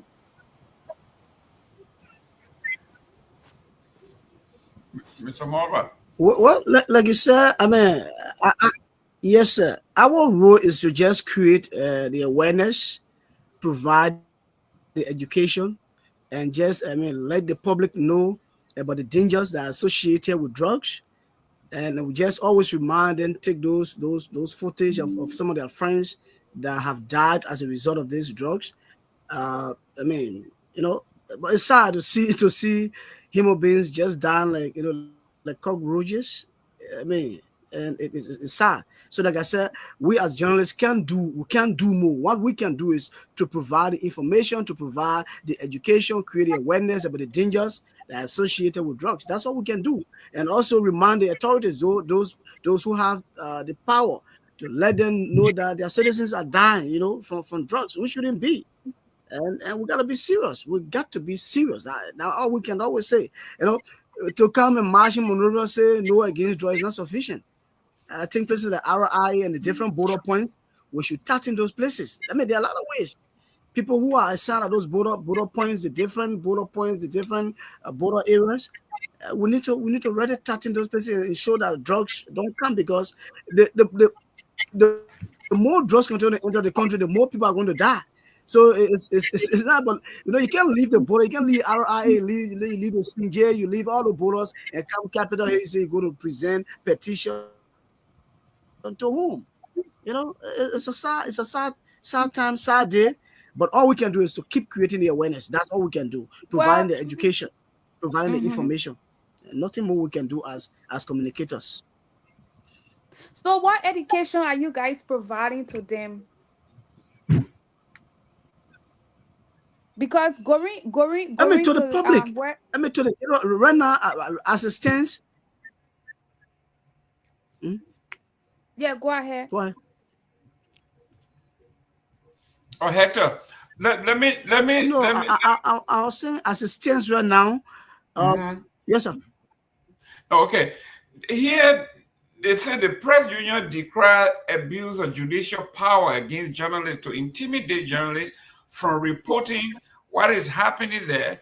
And he cited this instance where a police officer in Riverside County was caught with transporting drugs. And when you journalists flagged it, the two journalists were arrested. So the press union is saying the government is using the judicial power to intimidate journalists from telling the real story.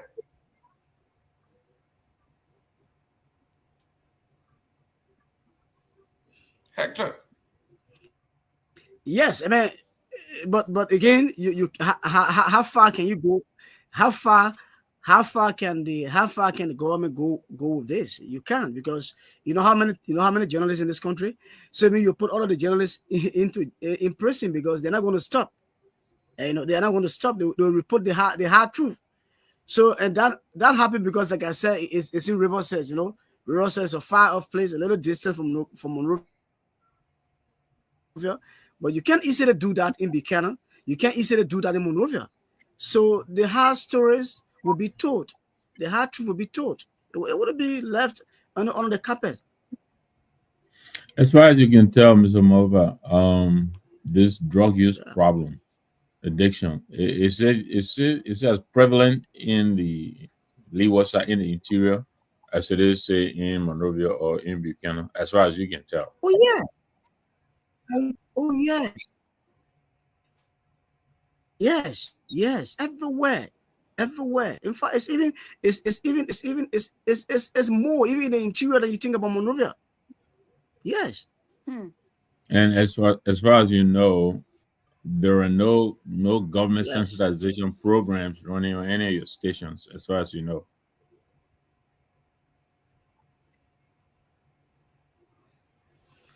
With the exception of the recent, said no to drugs campaign, was not even a government initiative. Right. Not. Absolutely not. Yeah. Wow. Okay, Mr. Malba, I know you're in a community, so these questions are geared around the community. Today, the Supreme Court, the Civil Law Court at the Temple of Justice have ruled that the two factions fighting in the United Methodist Church, the pro-gay and the anti-gay, the pro-gay people won today. What are they saying in the interior about the lifestyle, about something of this magnitude? Well, two sides to this issue. You got the Global United Methodists and you got the United Methodists, and the Global United Methodist is the one accusing is a new one out of the United Methodists, is the one that amplify this issue about gay marriage in the United Methodist Church. And the United Methodist Church is saying they are not involved with that. But what I can say, it has divided the United Methodist Church. That how far I can go. It has hugely divided the United Methodist Church. And some of the folks, because we're in a community, we interact with a lot of people. Some of the folks are just confused. Some are trying to find other churches to start to attend. Others are saying, me, I will just renew my United Methodist. But today there was a press conference that was called by the United Methodists. Sorry, I didn't follow. I will go back to the link because I was very busy. I wanted to have listened to that press conference to have known the position of the United Methodist Church today, because the intro was that the Supreme Court had ruled in favor of the United Methodist Church as it relates to all of the properties that the Global United Methodist Church should not be claiming any of the United Methodist property because they have left. That was the intro. Yes. Again, I had another meeting to attend, so I could not go. I could not follow that press conference. I mean, to the end. Yes, I have it here. I mean, like I said, I mean, it's a huge division in the church, and but when the Supreme Court says, if you are a member of an organization and the organization does something you don't like, you can leave, but you cannot force the organization that you're leaving to share the property with you, share everything with you, because you pay tithes when you are a member of the church. They are saying that is an individual thing. The property, the facilities are owned by the organization itself. So members cannot come and say, because I pay tithes, I pay my offering, I have a claim to these properties. So that's what the Supreme Court, the court said today, that the Global United Methodist, those who are anti-gay, can leave willingly, no problem. They can leave and form their own, but they cannot claim to the property of the church. So the court was very clear. If you are a member of a radio station and you don't like Hector and you want to leave the radio station, you can leave. But you can't leave and say, I work here for 5 years, so I need one room in your office. You can't do that. So the court was very clear. And it's a very great finding. So on our method issue, Mr. Kidman, I think this entire fight is more about creed instead of the actual thing the Global Methodist Church is pushing.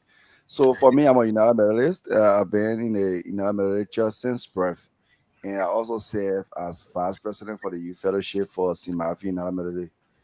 And for my church, we decided not to put talk in this entire fight, and because we believe once you purchase a property in the United Methodist name, when you leave, you don't care how much money you can donate to the church. Once you leave, that particular property automatically becomes the UMC property. So if you say you want to leave to go to another denomination, it means that denomination should be able to afford a church or edifice for you. Instead of saying, okay, because I contributed to the church building and we built it to this level, we upgraded it. We agree that the Iron Conference is not supporting local churches, granted. But most of these churches were purchased or donated by family to the UMC. So you can say you're leaving because you're one of the high-ranking officials of the UMC, and you want to leave. You want to leave along with the church. It happening to us in United Methodist Church. It also happening with ST Namwe. Cantor United Methodist Church also experiencing the same thing, and that's wrong, especially for those who claiming property of the UMC. UMC own all of these property once it carried United Methodist symbol and with the D. That why most of our brothers now understand they've been running around back and forth. It's your right for us. We say we're not contribute to United Methodist activity, but we will not also worship in our edifice. Our church, the entire church turned over that particular edifice to the district superintendent, and we not worshiping in our edifice anymore. We building our own church now to go either global or be a Pentecostal member. But most of the people are fighting for UMC property. I think it's not fair. and the Supreme Court said call a cake, and that's one of the best decisions that the Supreme Court made. Thank you. And ladies and gentlemen, if you are not familiar with the United Methodist history, our first founding father, J.J. Roberts, the founding father of, basically, I would say, father United Methodism, all the properties, all his wealth, he willed it to the United Methodist Church. So did President Tubman. When he was leaving, he put the church in his will. So these people will these properties to the church. Nobody can claim it. You can't sell it. You can't do anything. United Methodist is a powerhouse. I don't know what J.J. Robert would say, what William V. Tubman would say about gay marriage or the global, the United Methodist, because the national discipline that governs United Methodism has agreed that same-sex marriage is legal and is part of the manifesto. So there's very little you can do, because when the people at the top speaks, it's a discipline you have to accept. So J.J. Robert, I don't know what he was saying. Mr. Gayman, I just want to make a quick injection to what you said, please, because when you said the United Methodist Church passed a gay right, for Africa, there was a clause that was injected in that book of discipline called regionalization. That's correct. And for the regionalization, it means when your country does not support gay marriage or sincere marriage, you cannot participate in your country. So I have the ruling here. Yeah. So clearly that sincere marriage not for Africa. That sincere marriage for America, because America was the one who passed gay right. Yeah, and to further buttress Samson, I will not sit there and you're trying to make out this. Yeah. I'm telling you, man. I know very well. You see what the man talking me? At the global conference, Reverend Kula then when they spoke against the island. And the problem is that people got to understand. Like he said, it was clearly stated. Look, if your country, if you don't practice it, we're not forcing you to go and marry people in your church, or men and men, woman to woman. No, okay. But for the fact that the non-major global is supporting it, but not Liberia. I don't know why they have a problem. They still want to have a problem. If they say you think Bishop Choir is brave to go and say you want to marry two men together in Liberia, you will not do it. Exactly. They're doing that stuff, So for me, I'm happy the Supreme Court have ruled. If you want to break out from the church, you want to get a church property for what? Ain't for you. If you're not coming to this church, you get property. Go from there. I agree. Susan. So don't say you do a gay marriage. Susan. Yes, Mr. Gayman. The gay people want today in the church. No, but Mr. Gayman, when you keep calling the UMC gay, not a UMC. But Susan, the fear in Liberia, right? Because I spoke to a lot of my cousins, they're all United Methodist from the old field in Buchanan. Their fear is, even though the Liberia Annual Conference does not recognize gay marriage, but two people from Liberia will come to America, get married, go back and go to their church and say, we didn't get married here, but we are legally married, went to America and married, and then bring them married back home. You cannot crap over that. It's like, man, even a gay pastor or bishop for America cannot preach in our church or worship in our church. That's the thing. So how you test him to not whether he's gay? How you know? So it will be proven. They don't have themselves. Okay, guys.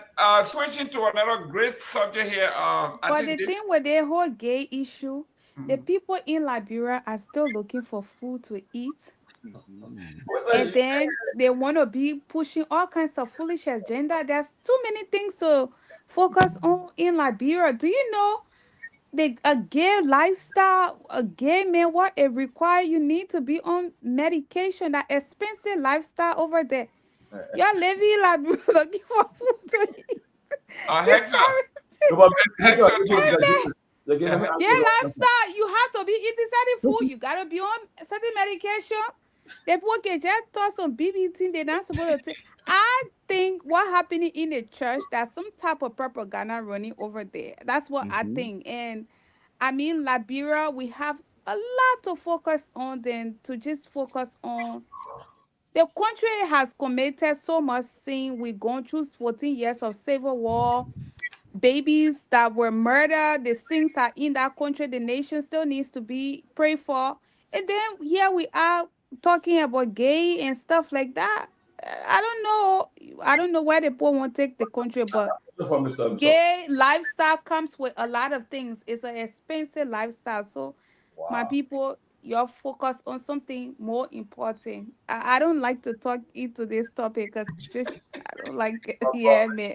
Mr. Moba, I want to clarify that it is true that they put money in the budget for the Liberian radio station or the journalists or press union. It is true. No, not to my knowledge. I got no idea. Not to my knowledge. Okay, thank you. But did earlier you said they are trying to appropriate money for community radio, but the money doesn't get down to you guys?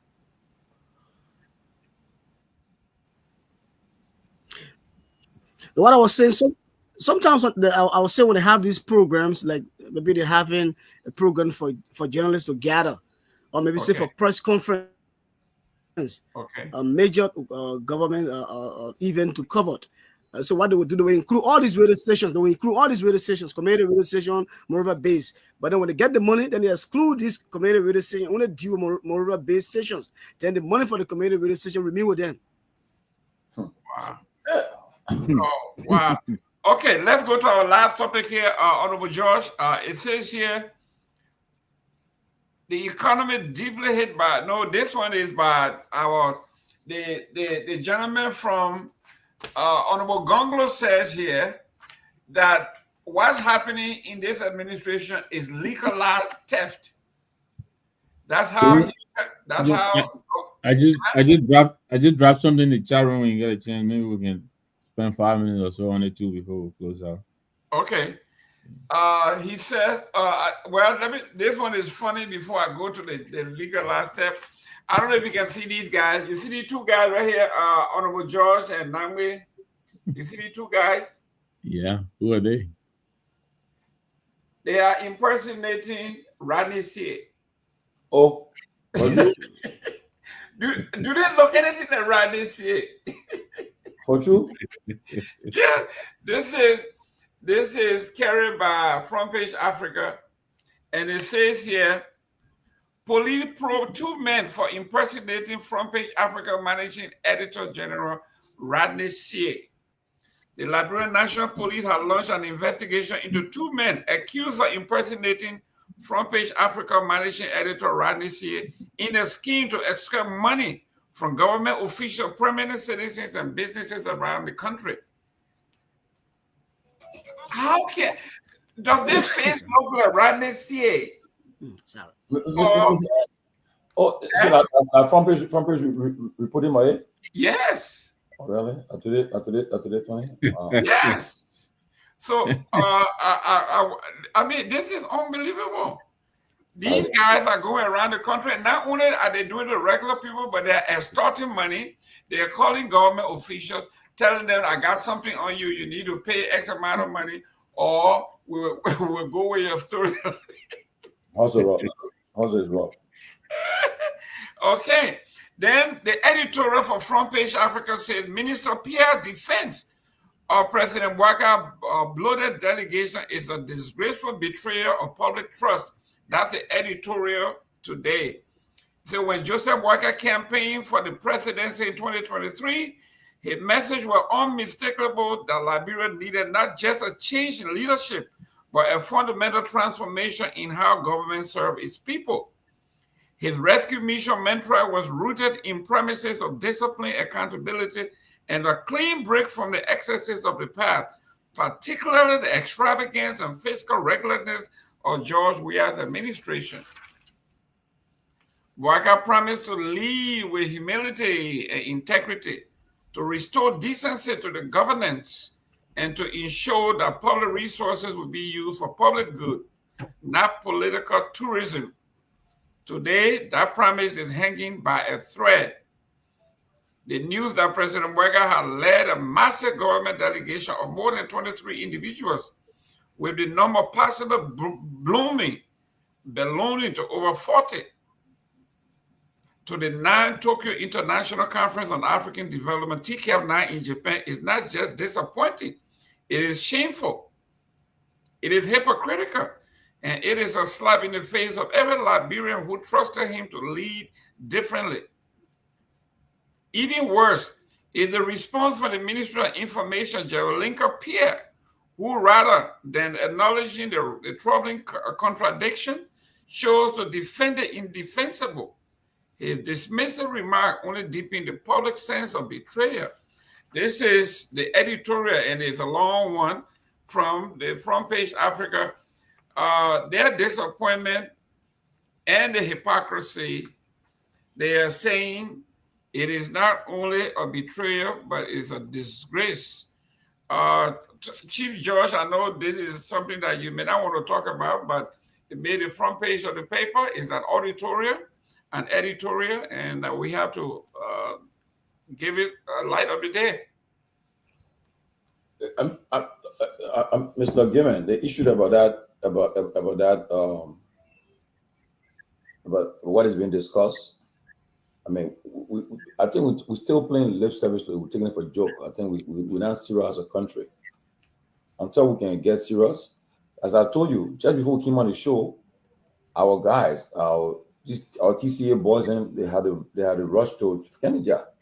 They were on a live with the drug boss there, and I don't know when we are going to get out of this situation, but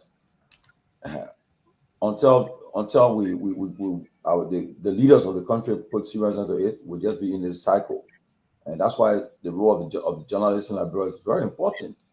And I'm saying, Mr. Moba, I don't know how often you guys meet as an organization. You have annual convention. I think your annual convention, you should invite some of us, invite some platform to attend, to be part of it, so that they can work and can share ideas together. You know, it's important. You know, okay. I mean, you check the platform. The platform.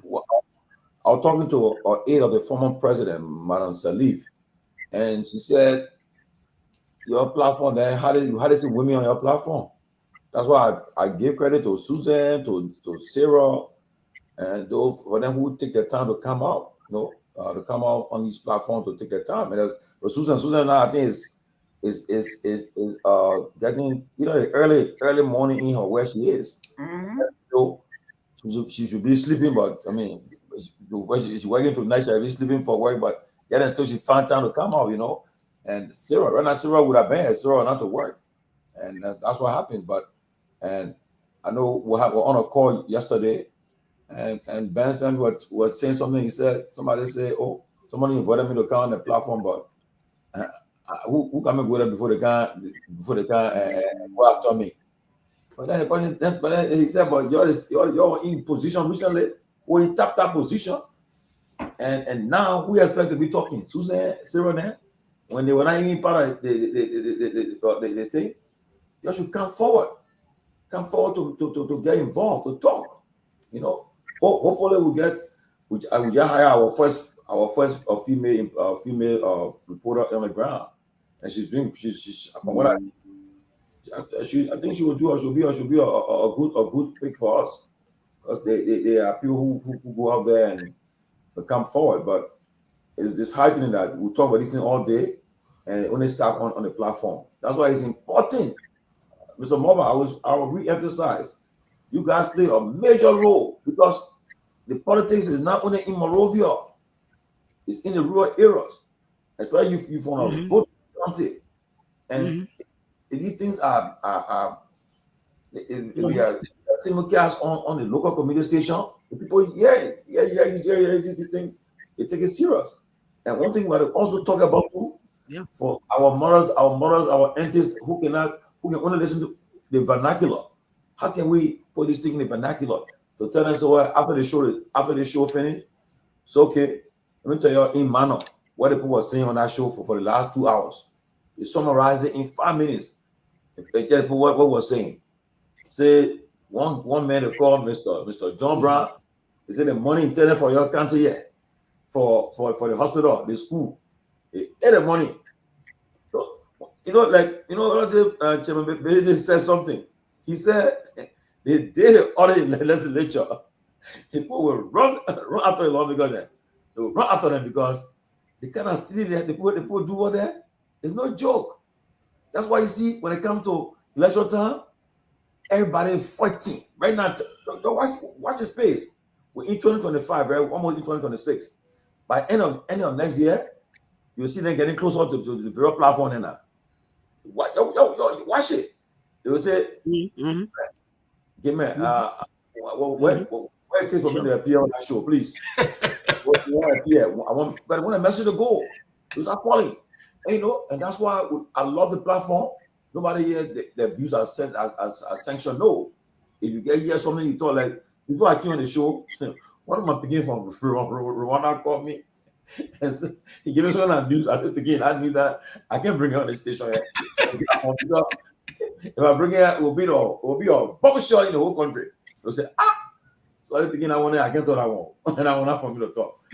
Because they will say to money, you got to get the proof. We bring that kind of story forward.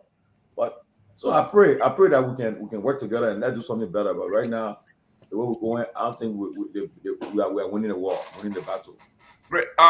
Hector Moroba, real quick here. They said here, front page, the Liberian investigator is breaking the news here.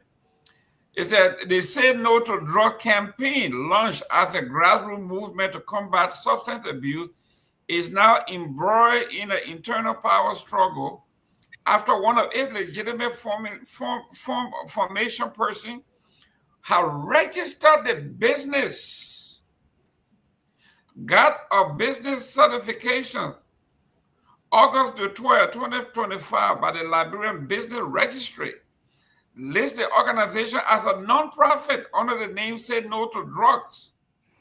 The entity is registered at ELWA Junction, Painesville, with the Liberian National Wrestling Ama Giddings, named above the owner, registered agent, and a sole board member. Now nobody can use that name. She owns it. Not only that, but she has also applied to the Liberian government for tax exempt status. So Wrestling Ama Giddings now owns, they say no to drugs as a private entity. She owns it. She has basically trademarked it. She applied for tax exempt from the government. So everything that has to do with drugs going on now through Say No to Drug has to go through her. She's the sole proprietor and the owner, and she applied for tax exempt. Isn't this what we are talking about, Honorable Moroba? This is the deception that Tomalin George is talking about. This is terrible.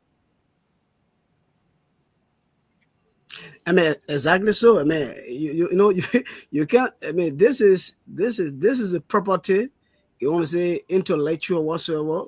Of a group of people, and especially as it relates to this thing, drug we're talking about. What? This one is not even a government issue. It's not even a government issue. I think any meaningful Liberian can stand and sue this person. But again, if you sue, where does the case go? How does it end? But this is far beyond deception. This is complete wickedness. This is complete wickedness. Again, like we say, this is Liberia, Mr. Gayman. And people do these things because the people who are way up, they see them doing these things and there's no penalty. So, if we're dealing with the people at the top, they're doing this thing and they're being penalized, no ordinary person is that your money doing it.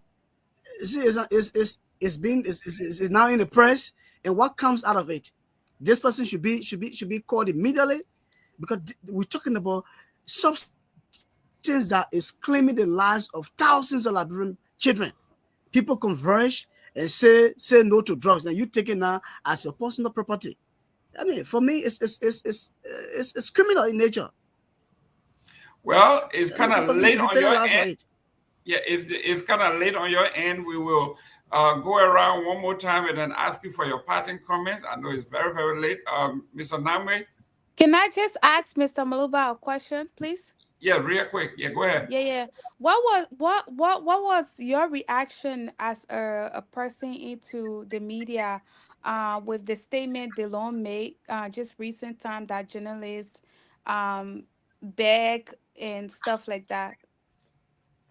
Oh, what you said recently? Yeah, he made a statement like that recent time. Journalists are just begging people and stuff, and these were the same journalists that he was behind. No, I said from you being a media, what's your take on Darius DeLon's statement that he made recent time about journalists begging him and so on and begging the journalists that go around covering stories, they're always begging for $10, $5, $6, and so on.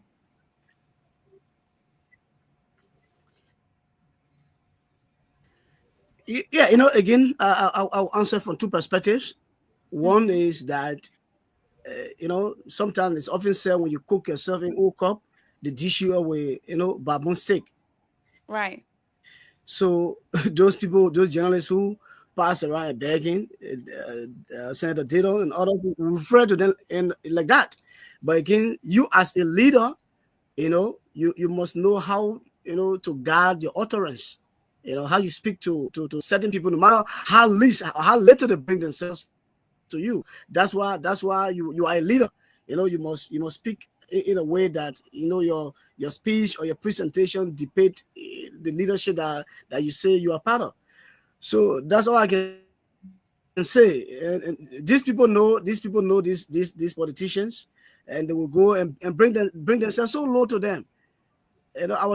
We had a gathering in Buchanan this gone Saturday when I met with a couple of journalists, and the same thing I told them. I said my 22 years of practice, no one human being in this country, in Liberia, not just Baso, can ever say Heto asked me for Kato. Not one individual, no one person will ever say I ever blackmail because I want a cent for you. And I was just saying, so once you are like that, you elevate yourself, you are respected. Nobody will look down upon you. Even if you don't have it, but preserve that respect. This profession is a noble profession.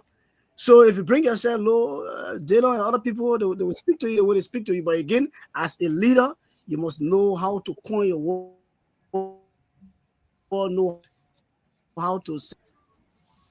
Good. Mr. Marva, it's been an honor to have you here. Give us your parting words. I know it's kind of late there. You're a family man. I know your wife and children waiting for you. Plus, it's too late. It's 12 o'clock. Go ahead. Thank you so much. It was yeah, sure. Yeah. So thanks to all of you. Thanks, for this platform. Thanks for keeping this platform up, and thanks for the invitation. It was insightful. I hope we can continue start the conversation on collaboration so that we can extend these meaningful conversations to our people so that they get educated and get informed, because this is, for me, I always say the reason for radio station is to inform people, to educate people. Any other thing like entertainment is just something added, but people must be informed. People should be educated. Knowledge is power. Information is power. So I want to be grateful to all of you on this platform for the power they bring it to the people through education and information. Thank you so much. And how do you close your show on Radio Besan? Close your show. Close Radio Besan, because I know they're waiting for you to say how do you close your show on Radio Besan?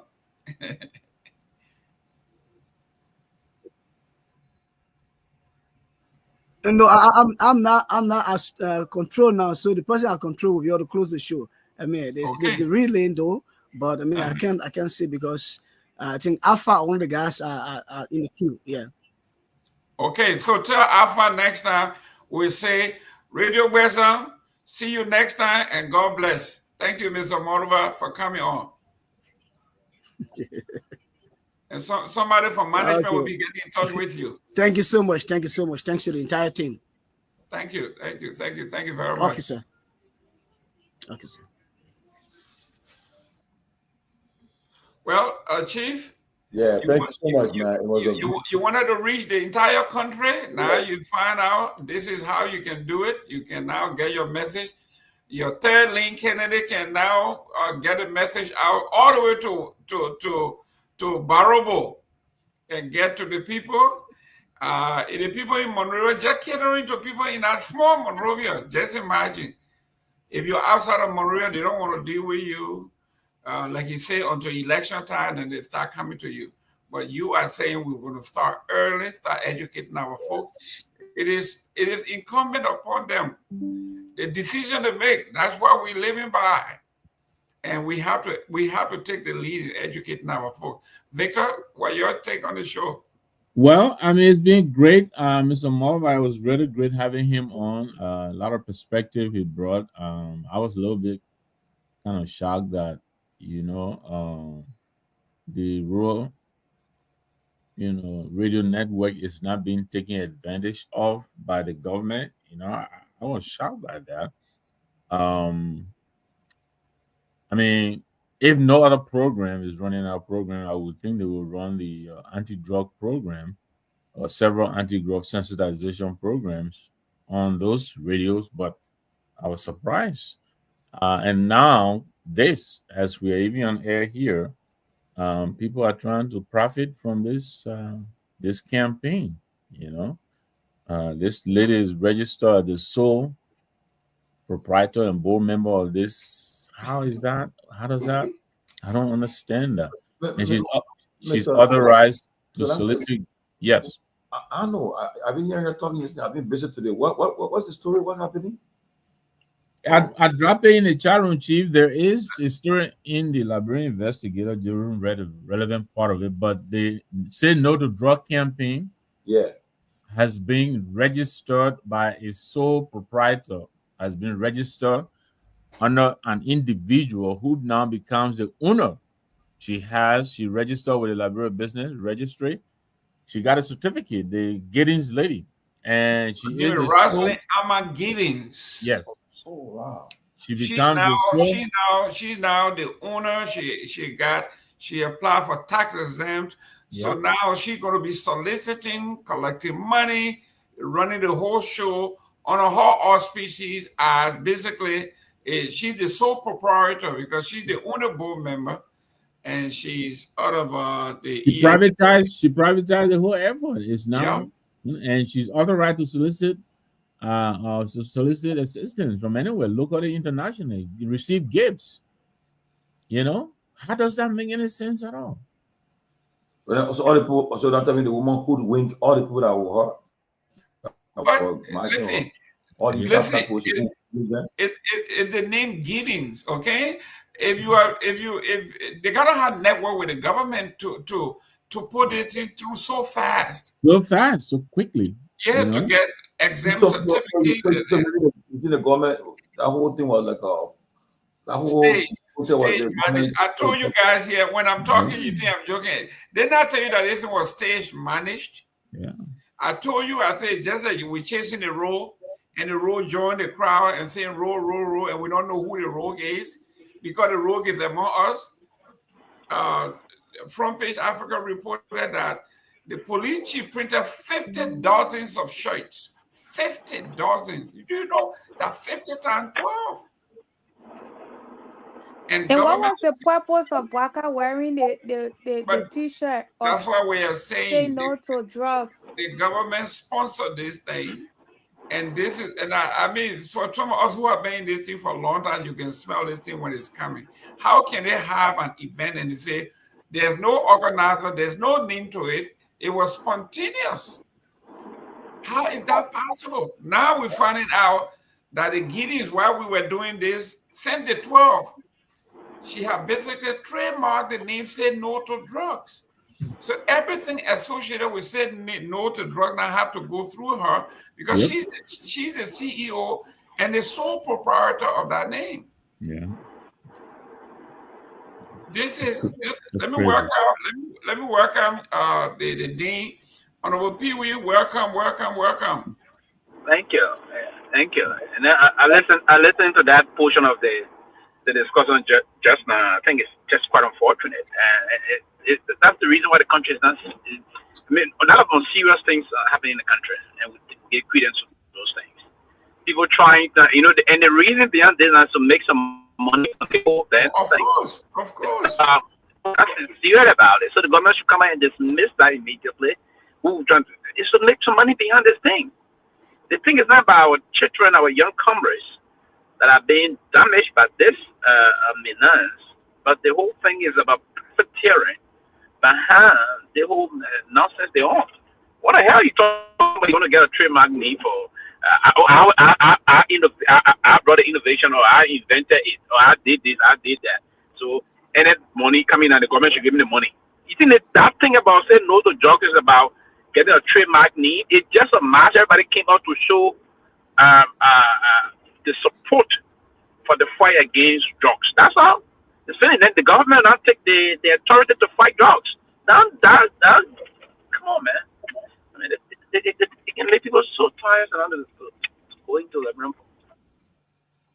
They said the incorporation document obtained by the Liberian investigators show Mrs. Giddens as the only director, contrary to the campaign initial community-driven spirit.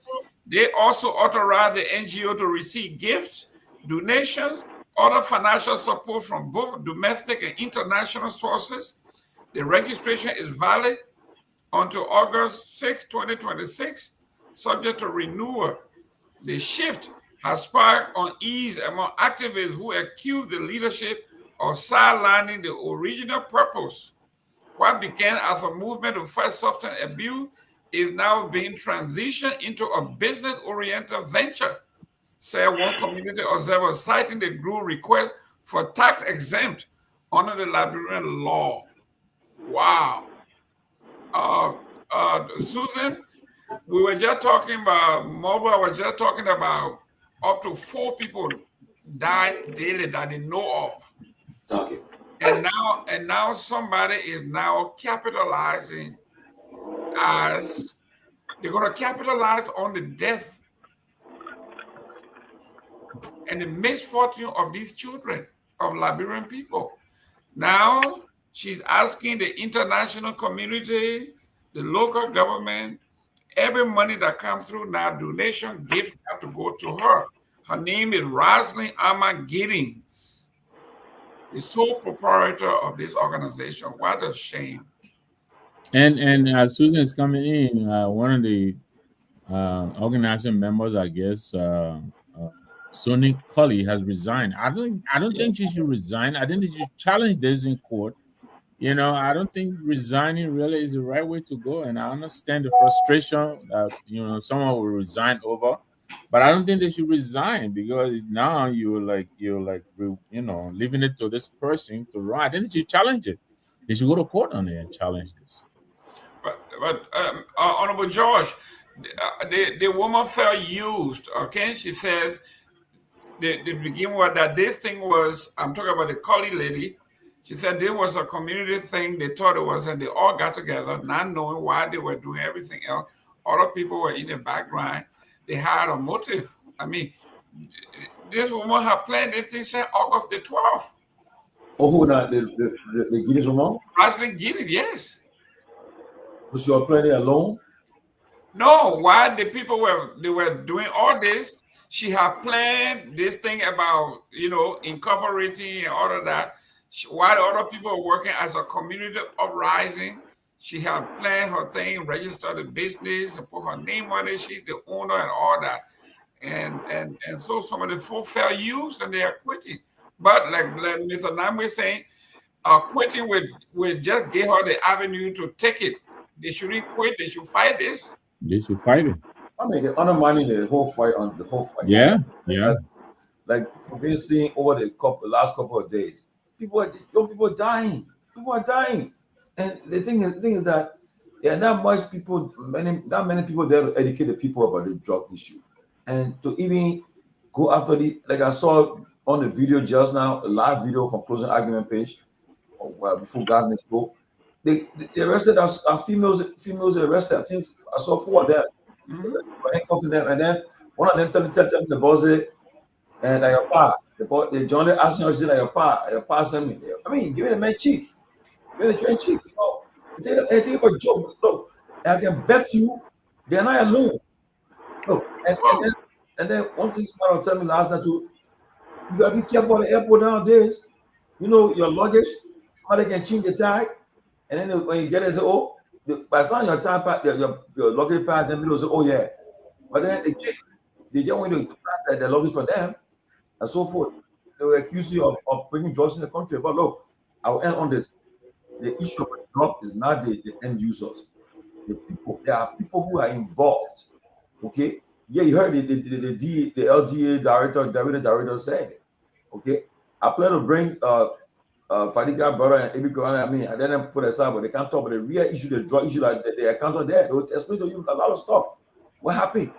And that thing is a big business. It's a big business. You saw what happened in the last administration. $100 million worth for drug. They say the case, the government lost the case. Can you imagine? And Fofana, most of the drugs were brought in through frozen food. Frozen food. And they gave people RPDs. According to the former Kamara minister, he said when he took over, he had to cancel over 600 RPDs for frozen food alone. So that thing is a cartel. It's bigger than that. And if they really go after it, they want to end that thing on drug, they'll find all the big guns involved. They'll find them. They'll bring them to book. You see, like example, the Democrats in America, the Republicans, what they're doing now. The 2 guys are saying that when they come back from recess next week, they're going to subpoena the Epstein files. They ask the Democrat, he said, whether a Democrat part of that file, we care. That didn't count. So what happens to do? Say, look, if a member of the ruling party, if my party, my official part of this thing, that bring in the book. Let's stop this thing. We shouldn't play politics with it. Bring in the book. This is your man built on that in that thing. Built. Hey, bring that. But Bill ain't gonna be on the ball. They'll bring that. But you know, Bobby, something they're not going to do. What they get high profile in handcuffs and say, yeah, they're supposed to put up bringing drugs to the country. You see how man built his name and be in there. Pewee, the name Guineans. I mean, we're talking about way up there now. Yeah. But remember, you want put it in. You want bring my friend Guinea that he involved. I didn't call no name. I'm saying the name is Pewee. The name is very unique, and it's a power broken name in the country. So hey, I can see how can one person, register a business as the sole CEO. And the sole proprietor, even when you register in a business asking for board of directors, how can you be the sole proprietor of a business and the government allow that to go through? How is that possible? How do they allow that to go through? Sorry, No. Coming first and foremost, it's possible for that to happen. You do that across the world globally. You can even do that here. Sole proprietor, you can do that. One person can sign on a business, even in the world most powerful country. But this is not a business. This is a non-profit. Yeah, you can. One person can still run a non-profit. No. Go ahead, do your research on that. No. My point is that I thought for the fight against drugs should not be politicized, or no one should do it as a profiteering matter. But one person can also register a non-profit. No. That is legal. That is legal. Even here. My input and Jerome, as you come, my input was, how is it that anyone sitting, any of it will see the no to drug campaign? There's nobody in Liberia who doesn't know about it, and we're not raising a red flag. Exactly. That particular nomenclature, the no to drugs campaign for Liberia, should not be personalized by any individual. That's my point. And again, the name. Anybody can get that name, to be frank, and that will be and you see, and that's why anybody will have the name, whatsoever you call it. But what I'm detesting is that for the person to push to profiteer from the fight against drugs. It's a very paramount thing to the country, and it's something that is hitting home to every sector of our country, every family members in the country. Personally, some of us are personally somehow relative, distant cousins, auntie children are involved. It is not directly immediate, but some distant family. So it is from that cycle that we are all collectively speaking against these things. But for somebody to come in and kneel on doing that, and the government sit, I don't know who sit there at the business registry to just, the National Business Registry to just allow this, and they didn't flag anything to notice this. And then other people now hitting back. I'm getting information that other people hitting back argument, but I think it's more the fight. We cannot do that. We cannot politicize it. We cannot personalize it. And we shouldn't do as a money-making venture for anyone to use that, to tap into that and to start extorting money for international partners, international organizations, local NGOs, and the rest of that. So the intent is to do that, have it registered, incorporated, and begin to maximize some money for it. That's the intent, and this is totally unacceptable. And I think there will have to be some check put in place to those that are engaged in doing that. It's quite unfortunate, very well unfortunate. Well, Honorable Pewee and Honorable George, I was the Vice President for Minority Affairs at the Chamber, and my job was to help people register their businesses and nonprofit. You can do everything you want to do. You can file your paper and do all that stuff. The state is going to get back to you. Say, send your article of incorporation. That entails your vision, your mission, your boards, and even the desolation statement. All of that has to be filed before you be recognized as an organization. So one person cannot, there's no way one person will be registered as the CEO, board of directors. Then who is the oversight? Who does the oversight? Who does, what's the vision? What's the mission? All of that has to be part of the package. I'm not 100% sure that that on the book, again, I stand corrected here. I'm not 100% sure that the law of our country, I don't know in terms of the business registry. You're right too now, because Liberia is a different animal. That's what I'm saying. So I tend to be corrected here. I don't think if there's something in the book you have to be, if one person can do or not.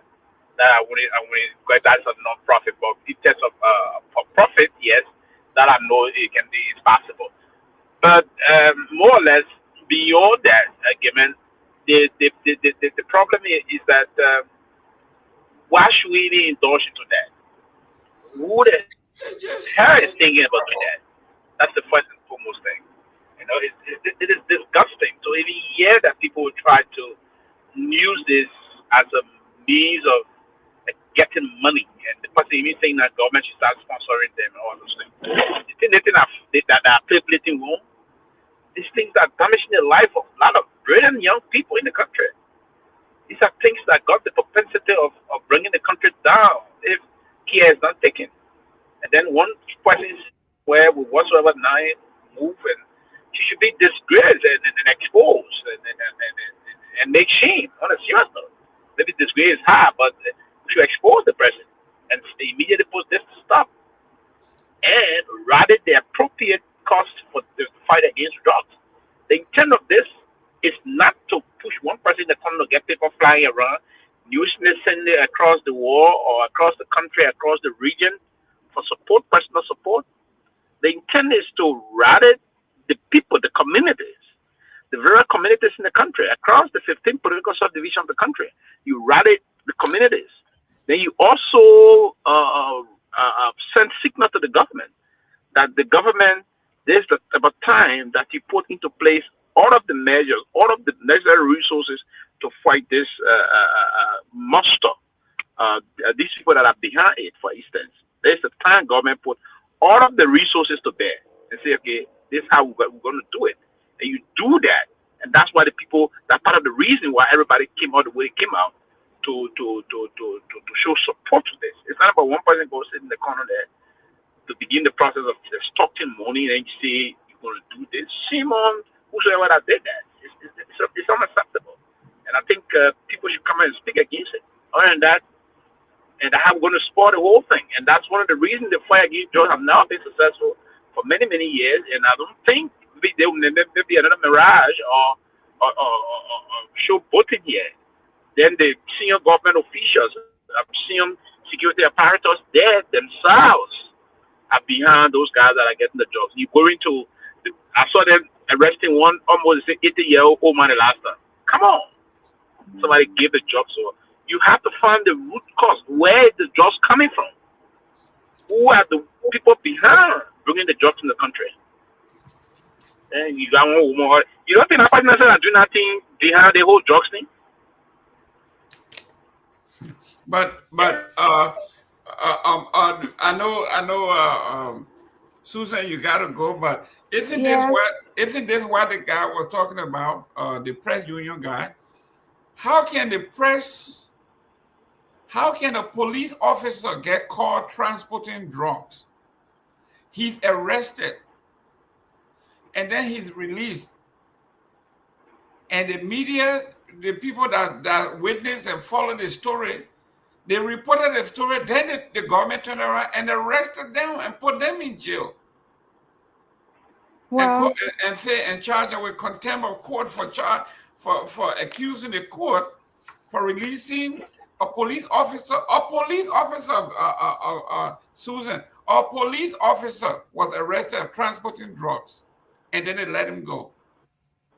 Yeah, but the police officers and even the people from the DEA, according to the Farika brothers, they were accusing one another of drugs in the country. And it's not just the police officer. We saw the story of that girl, one woman. They said she's a, I don't know, pastor wife, or she's a well-known woman in Liberia. They caught her with huge portion of drugs just recent time. And according to what we have heard on social media is that the government lied that they jailed her, and the woman is not in jail. She's currently out of the country. So how can we fight something when the government is also involved into this whole drugs issue?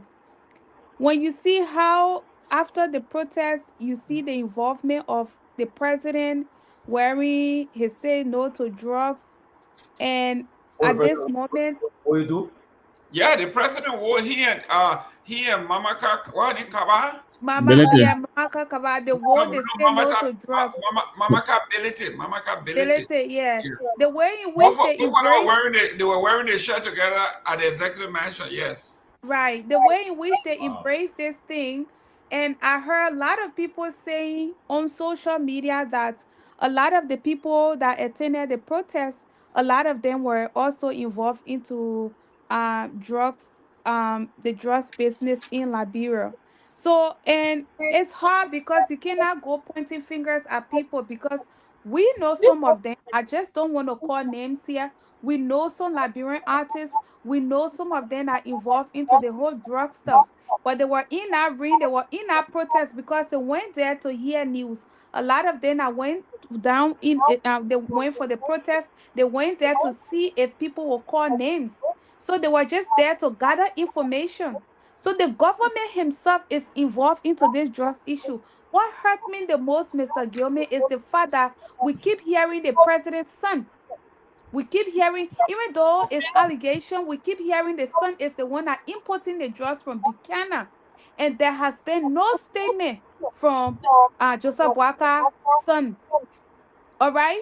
So if they want to implement something, for me, I know that whole protest was some type of charade.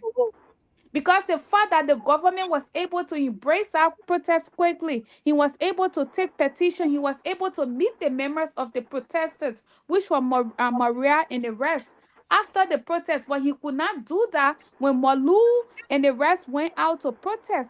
and he could not even take their petition up to this stage. They're planning another protest. That's when you know that the governments, they themselves, they know what's going on in the country.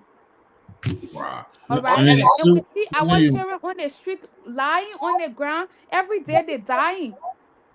This moment, there is no rehab. They're not even constructing anything. They're not implementing anything. And I saw Darius DeLong with his hypocritical self posting a girl that just graduated just recent time. The girl did the journalist covered a story where the girl said that she can't believe she found herself in that situation. I reposted the video. DeLong now telling everybody say he wants to help this particular girl. This is not the only girl that's suffering in Liberia. There are tons of girls out there. You don't have to wait for a journalist to bring a story. As a sitting senator of the county, you lied to the Liberian people. The Liberian people invested money into that rehab that you built. Up to now, that rehab, we don't know how many people you have there. Tamale will defend that, say, oh, DeLong got people there. Well, Susan, you be unfair to the senator. That's fired. To him. I think Susan is right.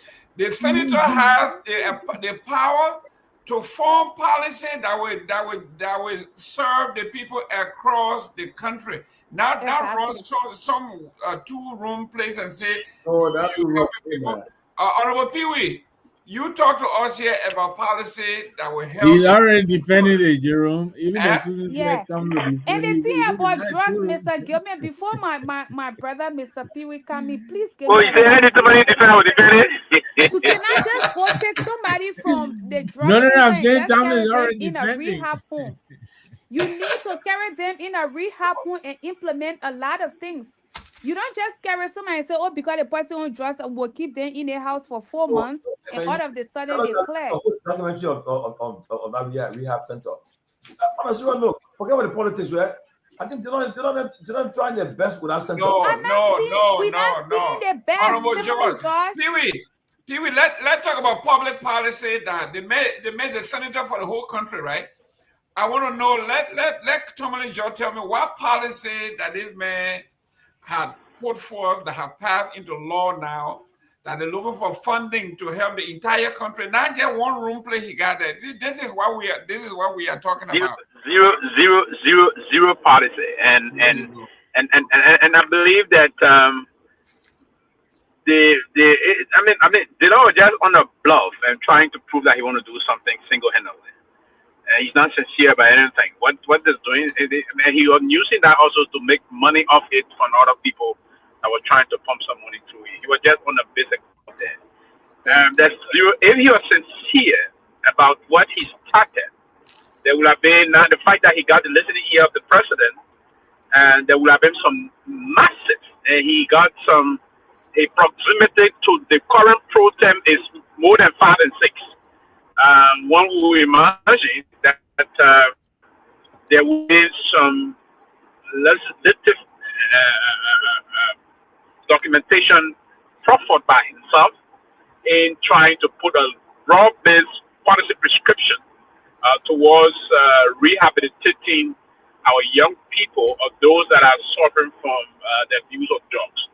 There will have been different detox methodology system put into place as to clearly defined, and the legislation would have defined it would have been directly under the Ministry of Health or under a particular institutions, and you pump that money to begin the process of not only centralizing it, but you decentralize it.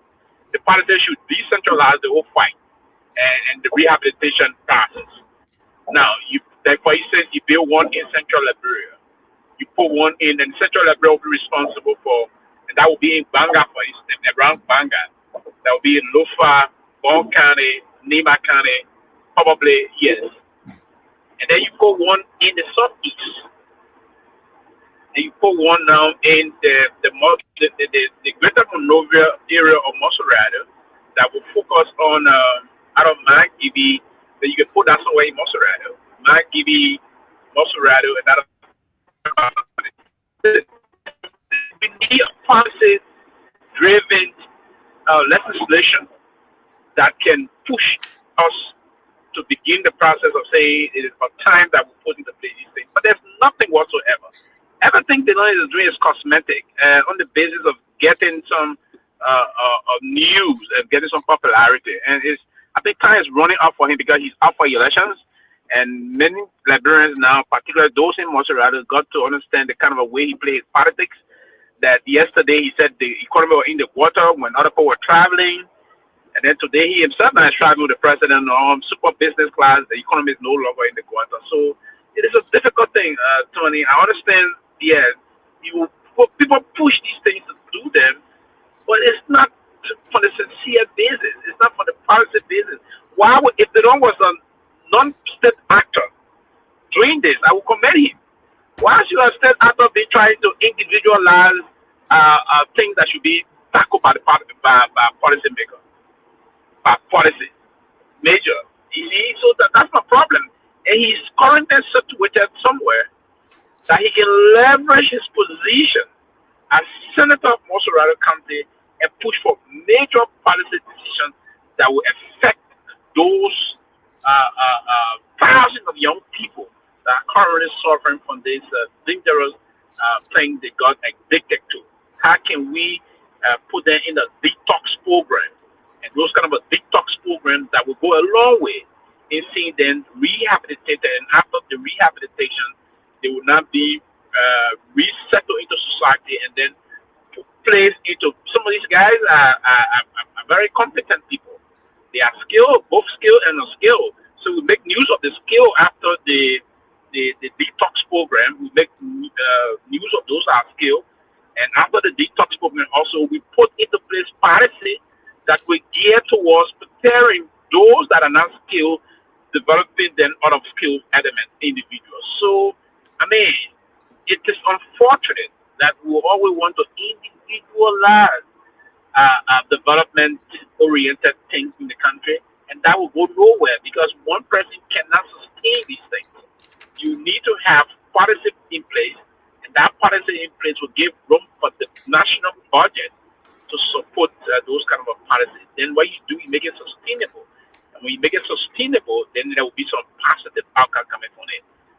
We don't even know how many persons have been rehabilitated from that camp. We don't even know the ability of the rehabilitation. Is it short-lived rehabilitation?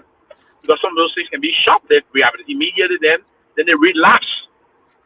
What are plans in terms of policy making also that whenever they relapse, what are plans we have in place that will protect, that will also put into place that will control or prevent that from happening?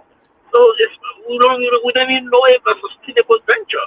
So I mean, this is for me, when it started, I said, okay, yes, this is another thing someone is trying to do. But is it meant really to sustain? Can we sustain this? Can an individual sustain this kind of a thing? Absolutely no. So we need to have a holistic policy process that will go a long way in trying to struck the country moving forward. That's the kind of a thing we need. And we need that from people that already got the mantle of authority from the Liberian people, particularly elected lawmakers, can do these things. Well, okay. We'll send Mr. Gayman, please, right? We'll send our folks to do investigation by the whole Delon center. Mr. Gayman, the guys actually were going to play. We got new people working, new journalists on the ground. Mm-hmm. They want to test it on the screen. Can you allow to test it? Let's do it. So Myean, you go ahead. Let's see. You test it. I will let you guys go for today. I will see you tomorrow. Yeah, thank you, ma'am. Thank you very much for coming on. That's okay. Bye for now. Watch what the people play. Watch what they come and play. Watch it. Yeah, definitely. I'll watch. I'll go, Myean, go.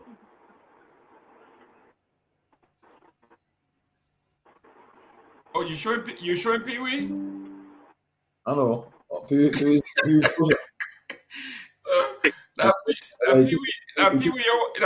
Pewee waving like Joseph Boyka. Yeah.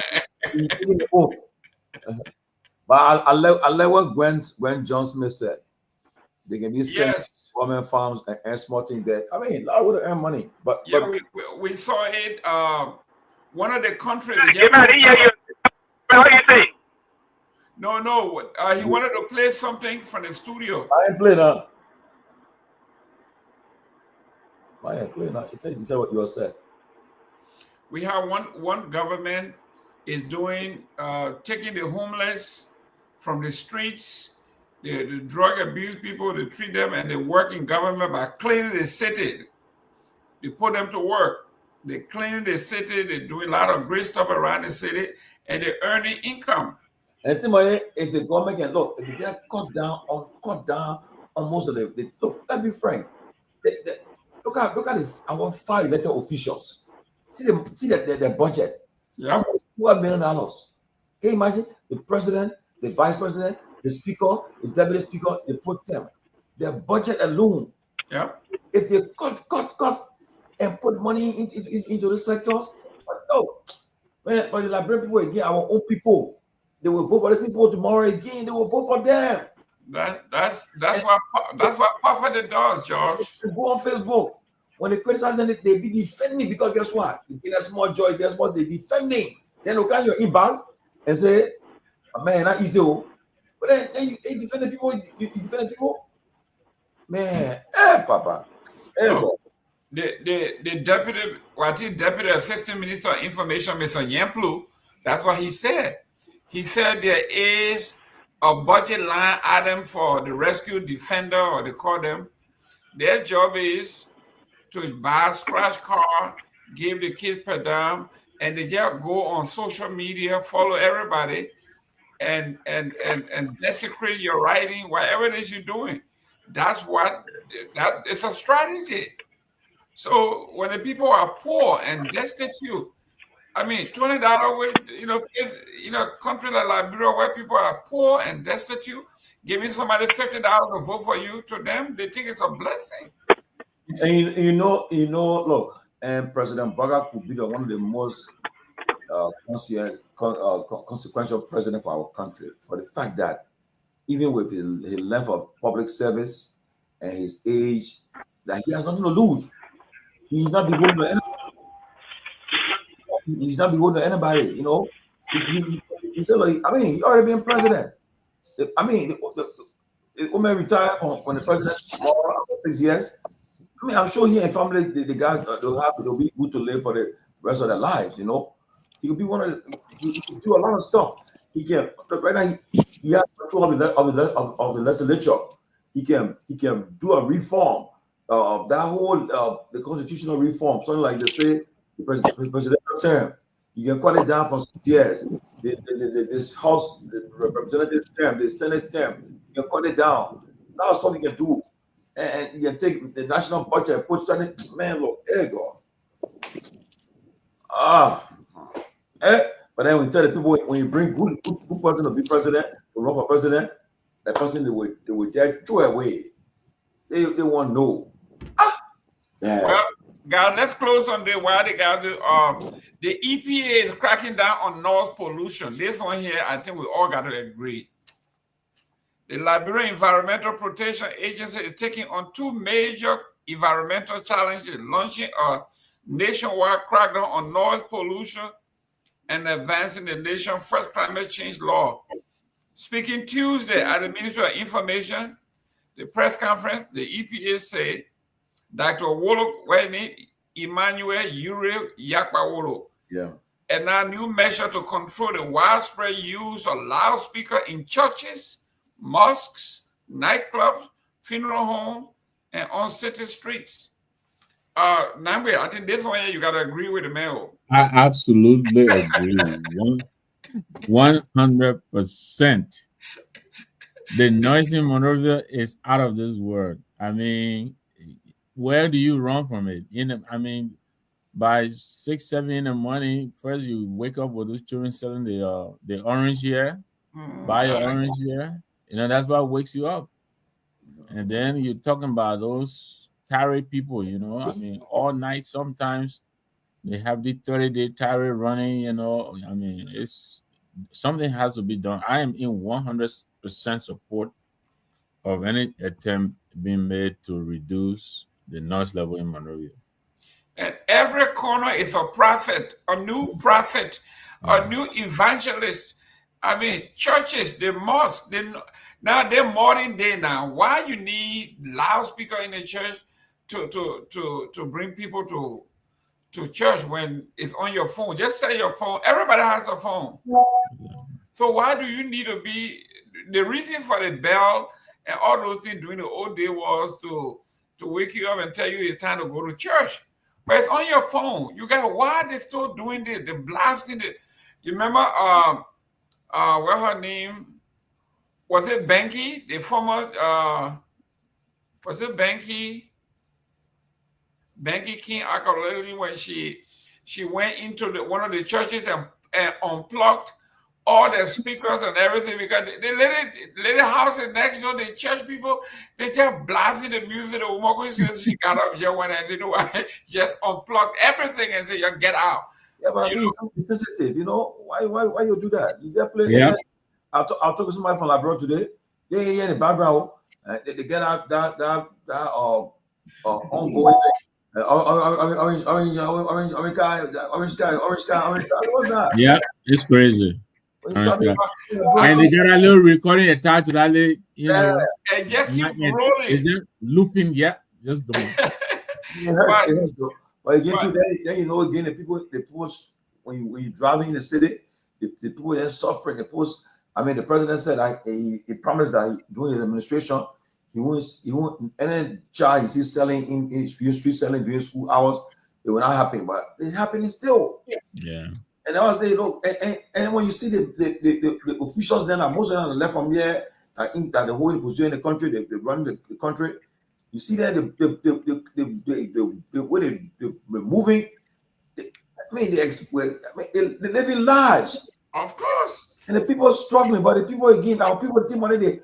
You think say they will say, okay, let's try the person. They will tell you, yeah, we're suffering. But when it comes, election time comes, they'll be the one vote again. You'll see that again, and then the thing again, I already see all the thing about giving people free t-shirt and buying food to people. The people need clothes. Look, so I still wear Mr. Gayman. There's a lady out in Liberia one time. It's still they do away, right? Were insulting to a lady. Yeah. But you know better. Right. So what's that t-shirt there? It when you read the t-shirt, it was insulting to her. Yeah. You know? And I said, I want you to know what you're wearing. No. They clothes away. But the things you're wearing, I said, I want to know what you're wearing. It's wearing that somebody can't tell her, you say, oh, what it mean? Yeah, but insulting to her. But and then I want you to give people clothes, like, bro, don't get people clothes and then I say, no, selling clothes, don't get the people selling clothes. Because you know, I'm going to put need clothes, put desperate. But it's a struggle in the country. It's struggling. Look, I was in Liberia for the first campaign between George Weah and Madam Ellen Johnson Sirleaf. I saw one guy with about 10 t-shirts on, right? So I went, I said, who are you voting for? He said, doing the Robert Sirleaf thing. I was down there doing Robert Sirleaf when he was running against George Weah. This guy was just going from station to station collecting shirts. So he had about 10, I'm talking about real 10. Yeah.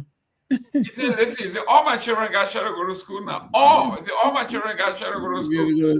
So I said, who you ready for this? Then he went at the bottom of the 10 shirt and put on the one that said CDC, I'm voting for George Weah. Right. I said, you kidding me? You voting for George Weah? He said, yeah. During the senatorial election. He wore everybody t-shirt. He wore everybody t-shirt. Then at the bottom, the last one was George Weah. He said, I know I voted for George Weah, but all the way, my children for school. I got uniform for all of them. 10. Then some of them too, they go, and then you see that. They put her in the rally, they go there, they wear the t-shirt, eat the poor food, and they say, we're on loan. We're food in you on loan. I mean, at that moment, you're making fun of yourself, but guess what? And they don't want you to struggle now. Yeah. If you want to vote for somebody, vote on. Look, you are scrutinized as a person.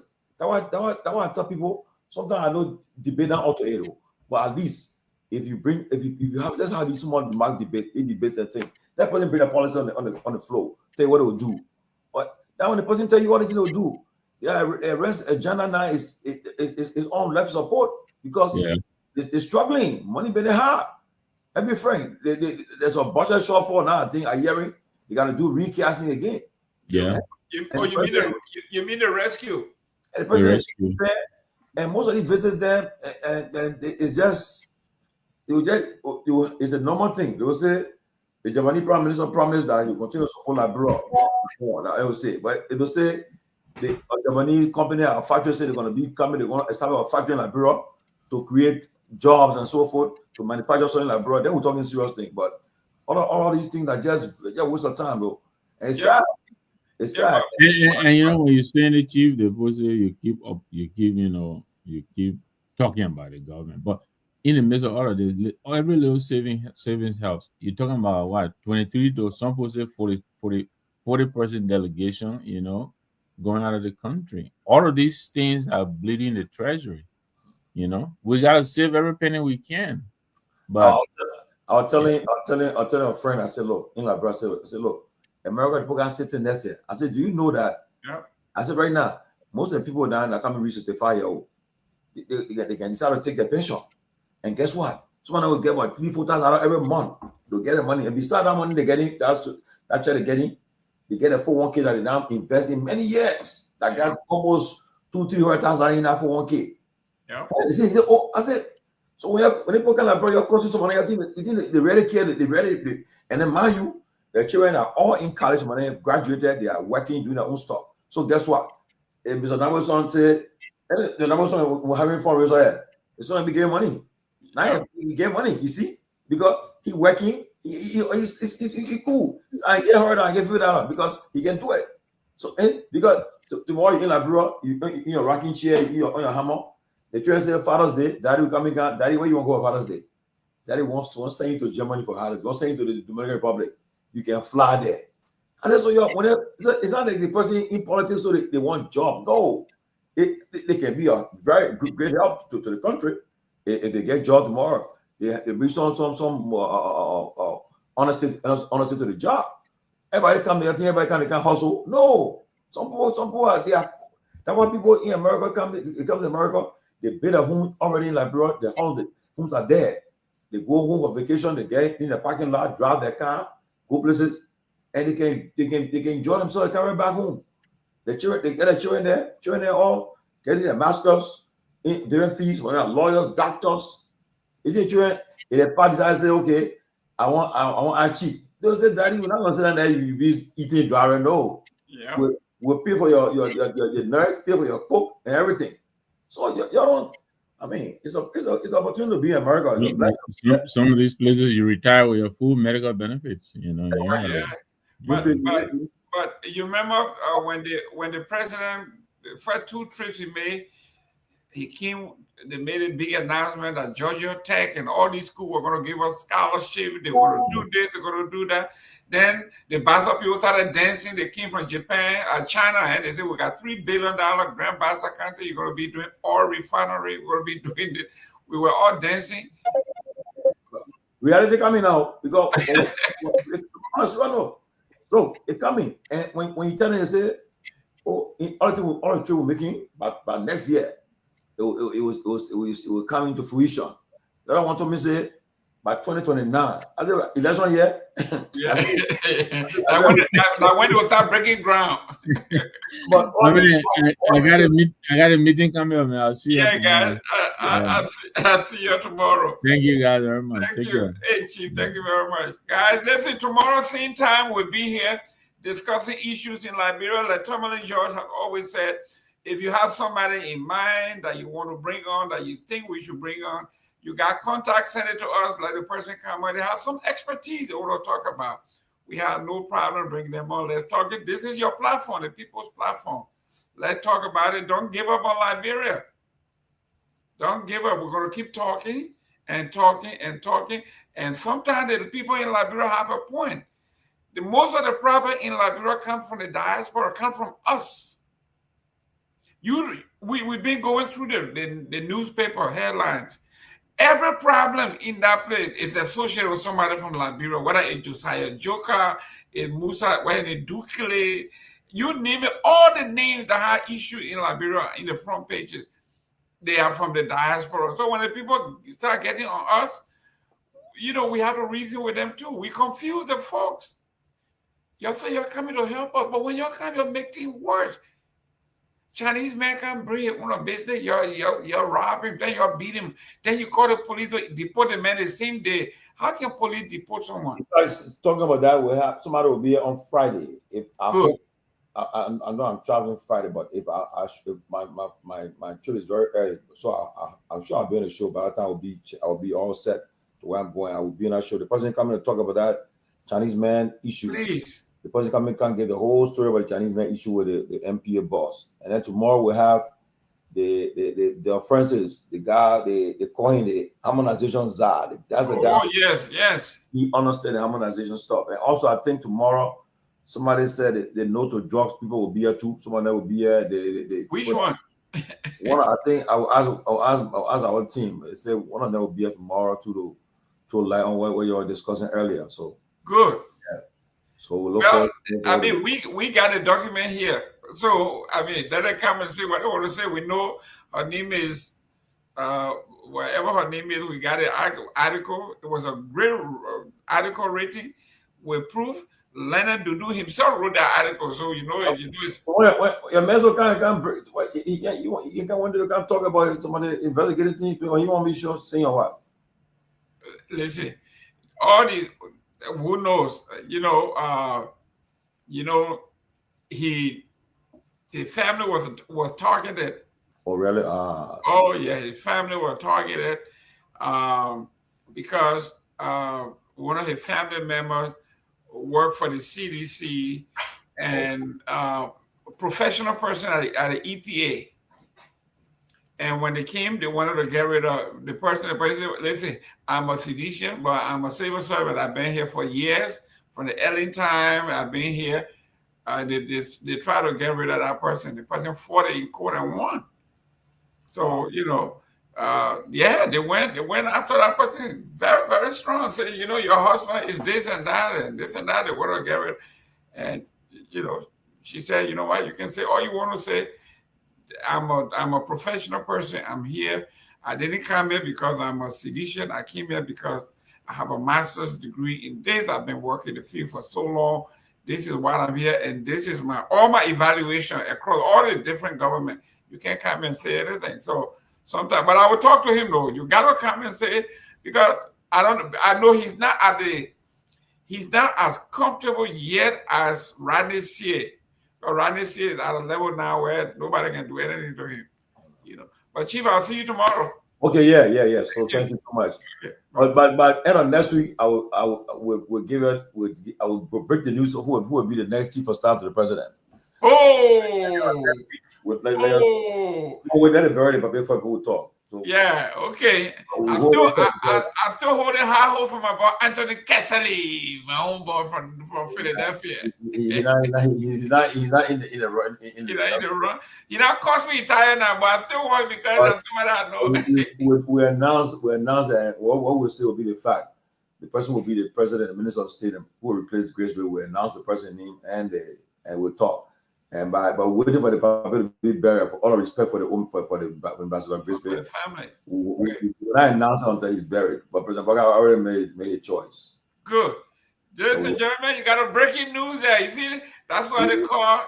That Kehleboe, they ain't right. They ain't said something again. They ain't gonna talk. Kehleboe said the man, no other information.